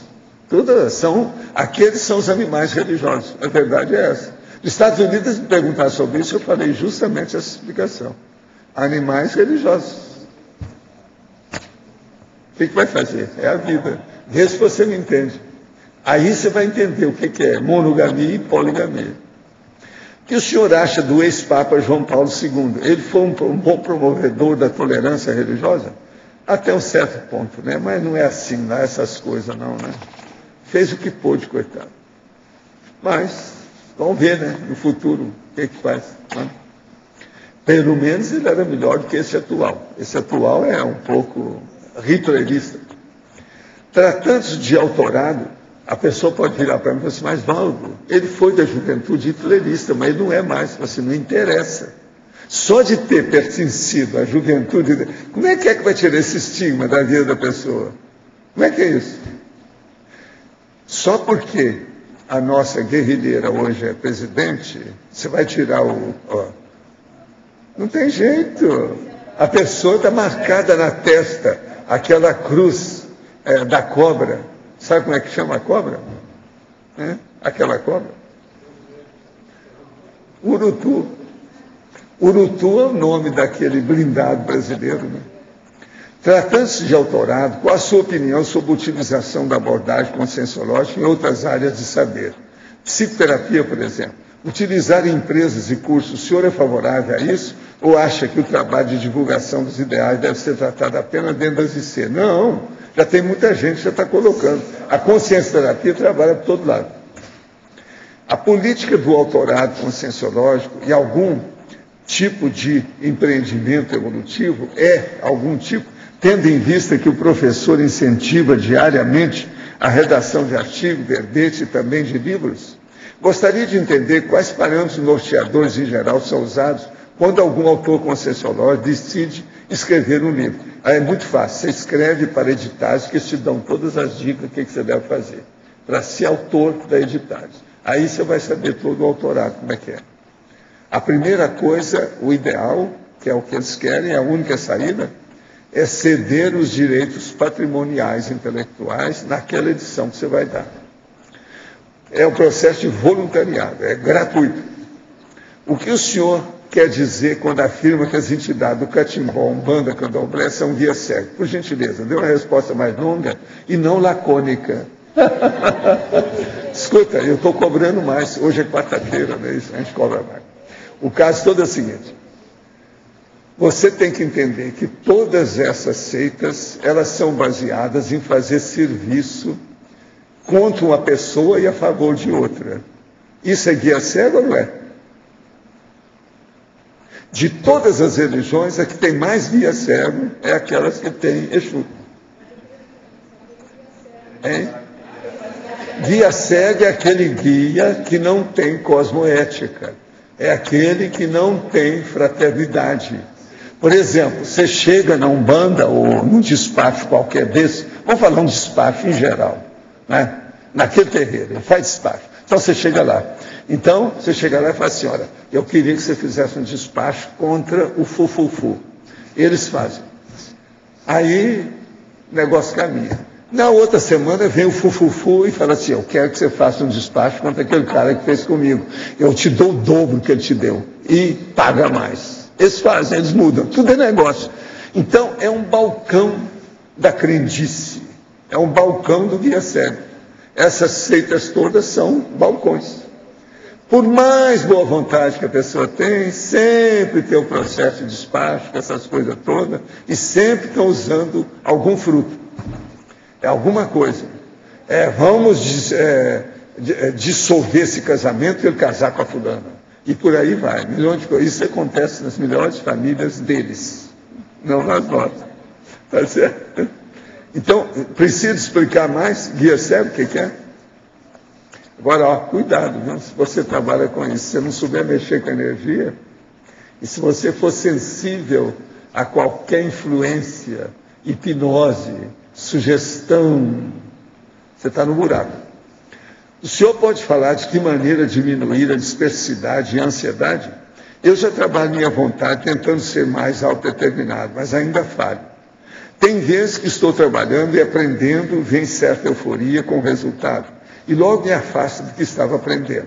Se insistir, noto algum desconforto. Poderia dar uma dica? Escuta, o que há com você? Se você já sabe o que é, está faltando uma coisa que na minha terra eu sou obrigado a falar para você. Isso aqui, ó.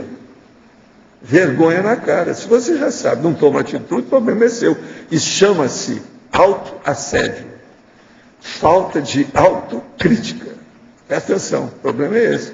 Outra pergunta. A dragona parapsíquica só existe atrás dos ombros? Não, não é atrás dos ombros, é em cima do deltóide. Pode ser na nuca? Não. Ela é em cima do deltóide, o osso, o músculo do deltóide, no ombro. Eu não tenho dragona, mas vi uma mulher que me chamou a atenção. O senhor pode chamar a respeito, falar a respeito? Na nuca não tem nada que ver. Nuca é lugar de assédio, é base de assédio. Agora, o deltóide, geralmente, tem até o processo lá do Oriente, que eles estudam, que é uma área que tem energia mais forte. É justamente a área do deltóide e aqui, ó, na orelha da pessoa.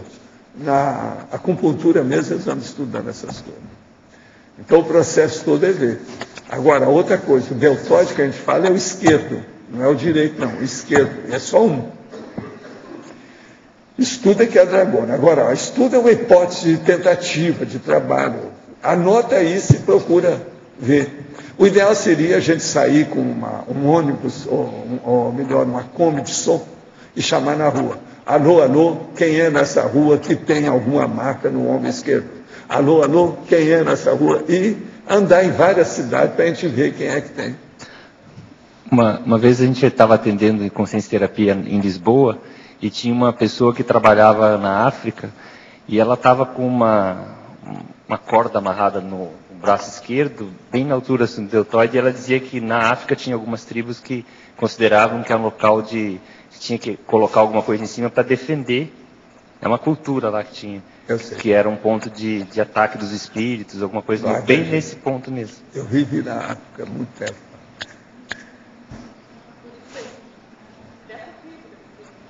Eu vivi na África.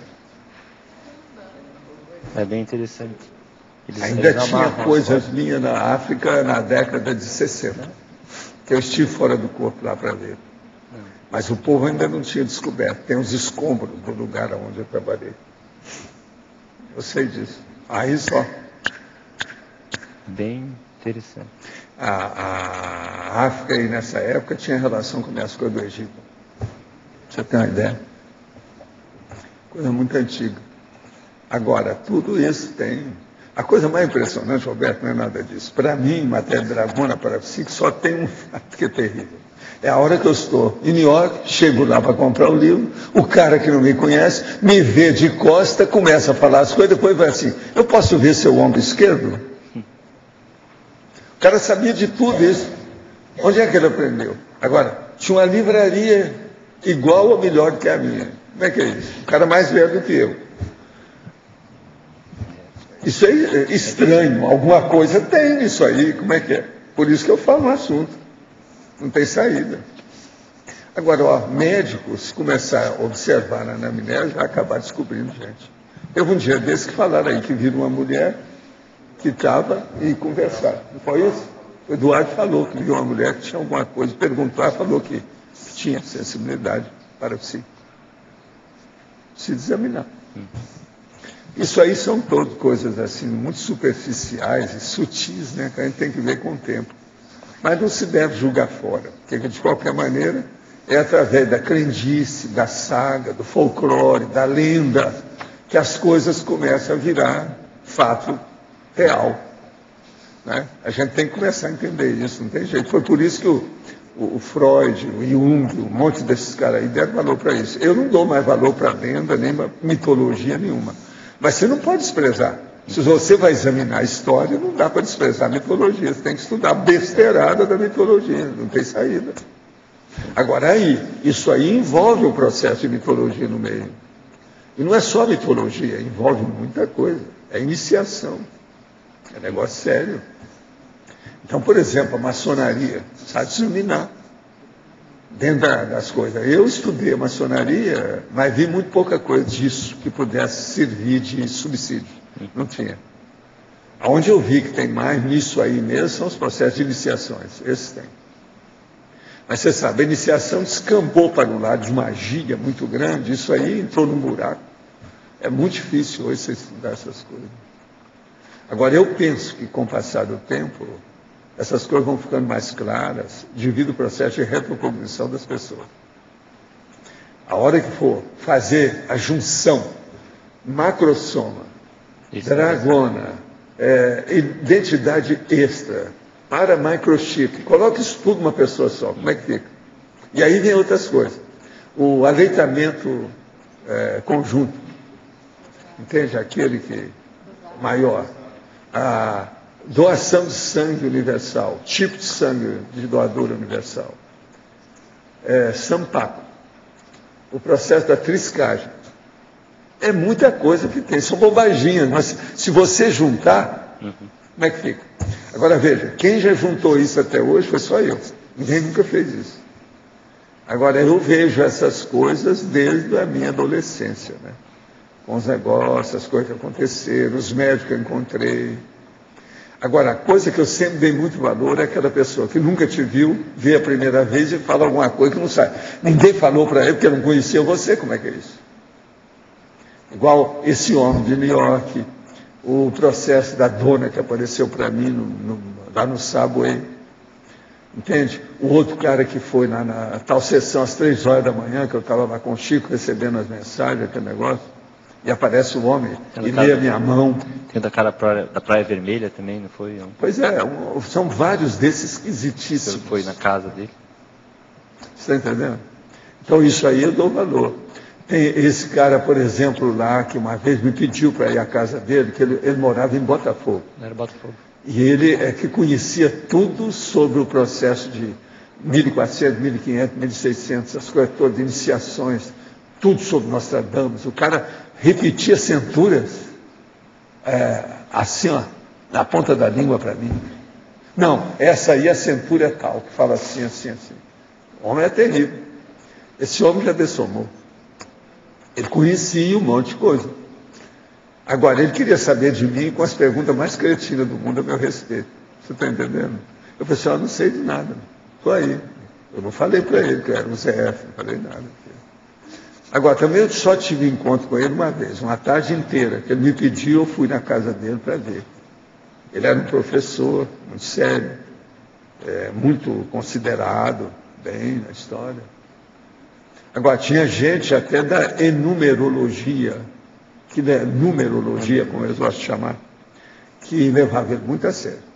As coisas, ele entendia uma opção de coisa. Agora, tinha uma boa biblioteca. Tudo é a vida, né? Mas então... Que ele já tinha trabalhado com alguma coisa de fazenda, alguma coisa... Mas ele era professor também de quê? Ele dava aula de quê?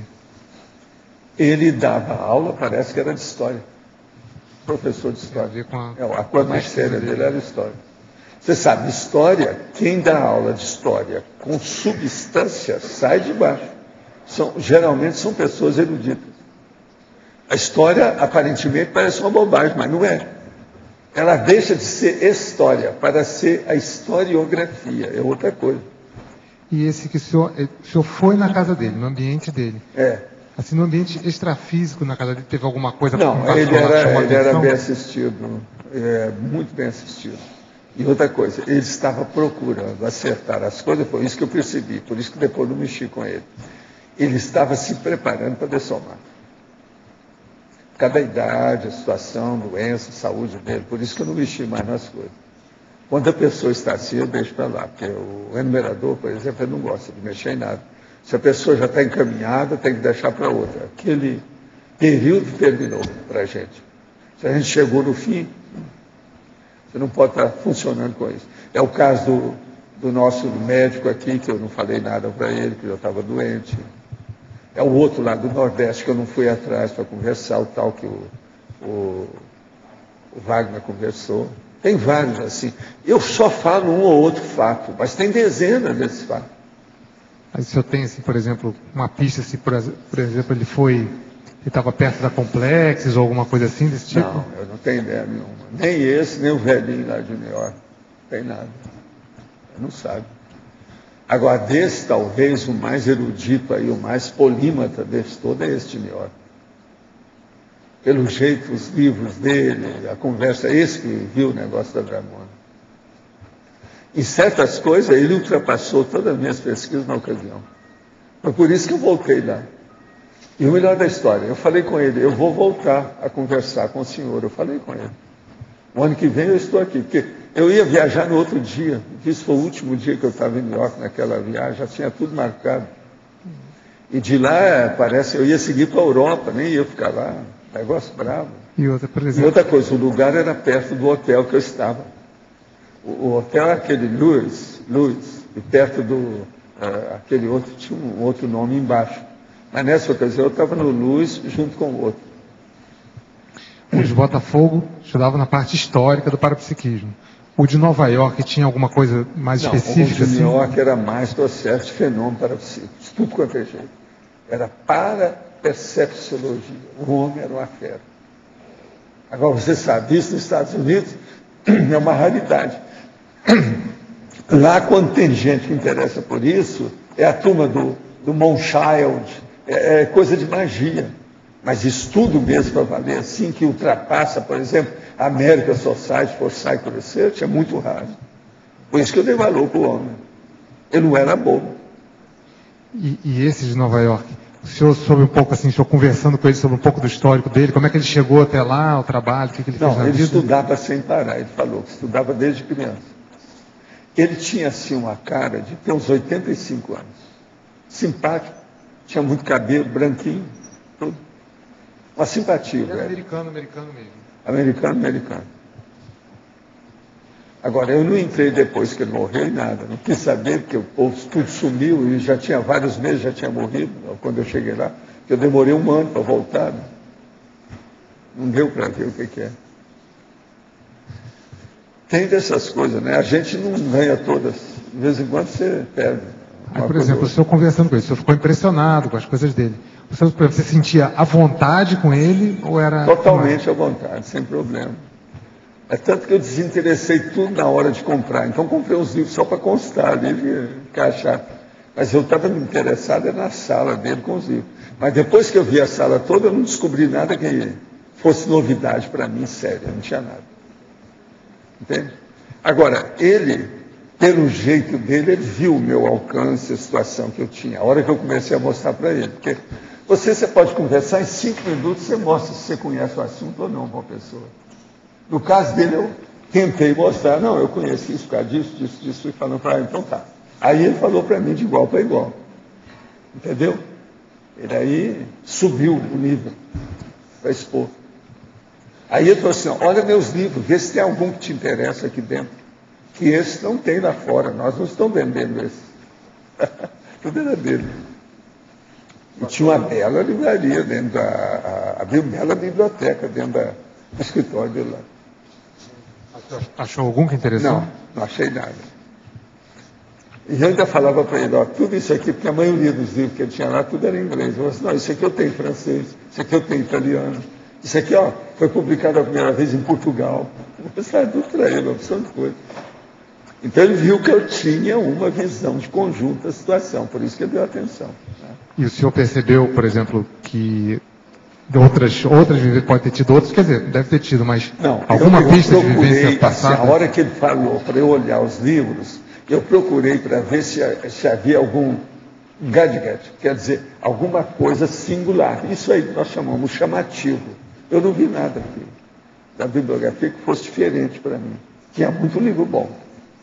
Agora, em matéria de, vamos dizer, bibliografia inglesa, americana, sobre esses processos de parapsiquismo, ele tinha tudo lá. Mas é que essas livrarias americanas todas têm mesmo. Igual na American Society. Mas lá, na American Society, uma vez eu fiz o levantamento, eles não passavam de 24 mil livros. Era muito pouco. Eu tinha muito mais do que isso na ocasião. E ele era ligado a alguma coisa assim? Uma instituição, alguma linha, alguma coisa assim? Não, ele era da livraria e queria estudar cada vez mais. Agora, todos são pessoas que você encontra que já estão no caminho da saudade, né? A Avenida da Saudade. São muitos que eu encontrei desse jeito. Você veja bem, o caso do doutor da filosofia que estudou tudo sobre superdotação e o problema também do psicograma. Ele já estava de idade. É um problema quando é assim, né? Você tem que ir com calma. Já pensou se ele tivesse mais moço? Agora, esse doutor, eu acho, se ele dessomar, se ele ainda não dessomou, se ele dessomar, ele vai fazer o curso e ele vai aparecer aqui. Esse é inevitável. Porque ele ficou empolgado com as coisas do processo meu, do conscienciograma. Dava até pena, sabe? Eu lá em casa, chamava ele para jantar comigo, tudo, para dar força para o homem, por causa da idade dele. Eu falei assim, o que eu puder, eu ajudo o senhor, vamos ver o que o senhor quer, como é que é. Mas ele era muito perseguido, né? Tinha umas 7 turmas que perseguiam o homem. Uns queriam para ele trabalhar, e outros queriam perseguir para anular o trabalho dele, que assim eles chamavam ele para trabalhar com ele. Então, por exemplo, ele voltar para a Igreja Católica, aí ele ficava anulado, porque ele tinha que seguir as coisas da hierarquia. Os japoneses queriam para abocanhar, e ele só fazia as coisas que os japoneses queriam. Os americanos queriam para calar a boca, o negócio para ele não seguir com as coisas. No Brasil, a turma daí da Redentora, sabe, a Revolução, o Golbery, que conhecia ele, queria acabar com ele, acabou com os livros, uma opção de coisas, queimaram tudo quanto era coisa dele, inclusive a biblioteca dele. Ele chegava lá em casa cada dia por um itinerário diferente. Ele sentia que estava sendo perseguido, que há muita gente atrás dele. Eu contei uma vez, eram 7 equipes que estavam atrás dele. 7. Estavam atrás mesmo, de verdade? Estava, tudo indica que estava assim. É tanto que ele mesmo me falou, não mexa com o meu nome. Se você mexer, vai implicar com você. Olha, você tem família, você tem um filho. Ele não era bobo, o negócio é muito sério. Eu sei da história. É tanto que eu nunca falei o nome inteiro dele para ninguém. A gente evita até procurar na internet, porque eu não quero entrar nisso, eu não sabe o que dá. O negócio é muito sério. Você pensa bem, o psicograma, ele fazia e ficava com a pessoa 3 dias. E ele fazia o levantamento daquela pessoa. Aí, tudo quanto é a sujeira, vício, trafares, entendeu? As imperfeições do cara, aparecia. Agora, como é que esse cara vai ser líder político? Eles acabavam com ele. Agora, isso começou tudo na Segunda Guerra. Então, aí os americanos falaram assim, vamos acabar com isso, esse negócio não dá certo. É por isso que os psicólogos são tudo cheios de complexo de inferioridade. Não pode julgar a pessoa, não pode não sei o que é, tudo veio do psicograma. Agora, nós aqui não, nós estamos fazendo um negócio além daquilo que eles tinham conseguido. É isso que ele viu. Ele falou assim, ó, você é o máximo. Agora, por que é que vocês conseguiram isso? Ele virou para mim. Porque eu sei. Porque você não mexeu com o governo. Você não se expôs. Você expôs um petit comité. Ele mesmo usou a palavra um petit comité. Agora, a hora que você está expondo um negócio publicamente, agora não tem jeito de se tapar mais. Já tem livro escrito, as coisas estão por aí, já estão no outro país. Nós não fizemos isso, foi um erro nosso. Agora, é uma pena, né, que a gente não pôde conciliar as coisas, né? Eu colocar esse homem junto conosco, com toda a experiência dele, do jeito que a gente colocou, por exemplo, o yoga com o Jean-Pierre. Já pensou se eu tivesse colocado o homem com psicograma junto do conscienciograma? Eu falei isso tudo para ele, mas não tinha jeito. A situação dele não permitia uma coisa dessa. Agora, quem for estudar um dia a história do psicograma, ele vai aparecer. Possivelmente eles vão falar das coisas que o homem escreveu, que ele foi perseguido. Isso tudo vai aparecer por aí. Não sei quando, nem aonde, nem como, mas alguma coisa vai acontecer. Gente, ó, muitas graças e os nossos comerciais, por favor. Obrigado. As pontuações de hoje: 55 assinaturas no livro de presença, 17 perguntas presenciais, 21 perguntas online, não tivemos voto, temos amanhã o último verbete. Hoje teremos os recados da Neida sobre o curso Verbetografia, a Melissa sobre o CIP, a Ami sobre o curso 40 Manobras e o João Paulo sobre o curso com 5 Cobaia. E com vocês agora a Eliana sobre o programa Amigos. Boa tarde. Eu queria fazer uma pergunta, especialmente aos teletertulianos hoje.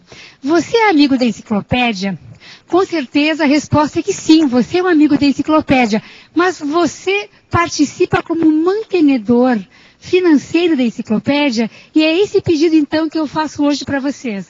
Você que acompanha as tertúlias diariamente, você que quando vem a Foz do Iguaçu se utiliza de toda essa estrutura aqui do tertuliário, Holociclo, Holoteca, você então é convidado a estreitar ainda mais essa amizade, se tornando um amigo de fato da enciclopédia, fazendo a sua assinatura mensal e contribuindo para que essa estrutura toda se mantenha. Você pode ligar para o CAEC no 45 35 45 26 50. 3525-2656. Desculpem, tantas vezes a gente repete esse número, né, diariamente. Você pode também entrar no site, que é mais fácil ainda, www.enciclopediadaconscienciologia.org, e fazer por ali a sua assinatura. Veja no site todas as vantagens, benefícios, o acesso ao Holoserver, e você com certeza vai querer estreitar ainda mais essa amizade. Obrigada. Boa tarde a todos. O nosso programa, nossa proposta hoje, aproveitando o tema do verbete, que é a política do doutorado conscienciológico, é convidar aquelas pessoas, aqueles conscienciólogos que ainda não tiveram a oportunidade de escrever um verbete da enciclopédia, né? De deixar a sua assinatura pensênica nesse autorrevisamento multiexistencial. Então, nós estamos lançando o programa Verbotografia EAD, que é 100% à distância. Ele inicia dia 22 de setembro e vai ser trabalhado na ambientação Moodle. As pessoas que se inscreverem nesse programa receberão uma senha e terão acesso a um site onde receberão os vídeos e as aulas textos para acompanhar o entendimento do processo verbete e também entender como é que é a construção, detalhamento de cada tema. A equipe é composta de 17 professores e serão oferecidas 12 aulas. Então, para isso, a pessoa interessada terá que se inscrever através do e-mail caec@caec.org ou ainda pelo telefone 45, código de área, 3525-2652. Após inscrição, a pessoa receberá a senha de acesso. Então, na quinta-feira, dia 22, a gente vai estar ambientando, conversando com vocês, para explicar como é que vai funcionar esse trabalho. E nas próximas quintas-feiras, haverá uma equipe disponível para a parapreceptoria. Então, tirando dúvidas online, caso elas surjam. Tá? Então, os interessados em participar do programa de Verbetografia, aproveitem essa oportunidade. Estão todos convidados. Boa tarde a todos. Atenção você, morador de Chapecó e cidades vizinhas. O IPC irá realizar 2 palestras gratuitas na cidade de Chapecó no mês de setembro. O tema das palestras será: você já teve a sensação de estar fora do corpo? A primeira palestra será realizada nesta sexta-feira, no dia 2 de setembro, às 19h30, no Sindicato dos Bancários, na rua Porto Alegre, 619, centro de Chapecó. A segunda palestra será no dia 16 de setembro, no mesmo local. Estaremos dando início, ainda no mês de setembro, no dia 17, um CIP, Curso Integrado de Projeciologia, que acontecerá na cidade de Chapecó e irá durar 5 semanas, 5 finais de semanas, sendo que as aulas acontecerão aos sábados e aos domingos. Para maiores informações sobre o curso e as palestras, você pode ligar para o telefone aqui de Foz do Iguaçu, que é 45-2102-1448, ou você pode consultar a agenda no site do IPC, que é www.iipc.org. Obrigada. Oi, o meu convite é que você venha participar da próxima edição do curso 40 Manobras Energéticas, que acontece aqui em Foz do Iguaçu, no campus do Discernimento, nos dias 22, 23, 24 e 25 de setembro. Esse é um curso sem pré-requisito, então se você tem interesse, curiosidade e energia, mas não sabe direito qual é a sua capacidade, gostaria de estar aprofundando nisso, venha participar desse curso. É um curso de entrada, não existe neologismos ou coisas mais complicadas, né? Então, é um curso também muito prático, em cima de dinâmicas interassistenciais. Então, não tem maior dificuldade para você estar entrando nesse aprofundamento das energias através desse curso. É um curso ministrado pelo professor Epicom Mário Oliveira, e as inscrições na recepção do CAEC, telefone 45-3525-2652. Estamos esperando aqui por você. Obrigado.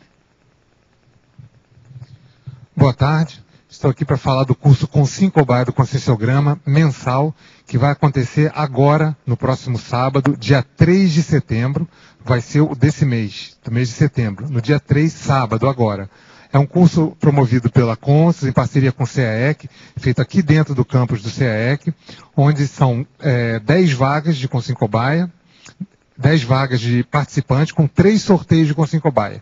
Se você nunca fez o Conscienciograma, nós vamos no dia, nós damos as explicações, a técnica de como preencher, responder as perguntas, e a gente tem que preencher pelo menos uma folha de avaliação. Pode ser preenchida no dia, quem quiser já leva uma folha já preenchida, mas pode ser preenchida no dia, tem um tempo para isso antes, e são feitos os sorteios e a pessoa passa pela técnica. É importante que as pessoas participem, principalmente as pessoas que estão aqui na CCCI, tem muita gente que ainda não participou. Então a gente convida, para quem quiser informações, falar com qualquer voluntário da Conscius, ou então na recepção do CAEC. Então, sábado, dia 3 de setembro, Consincobaia. Obrigado, boa tarde.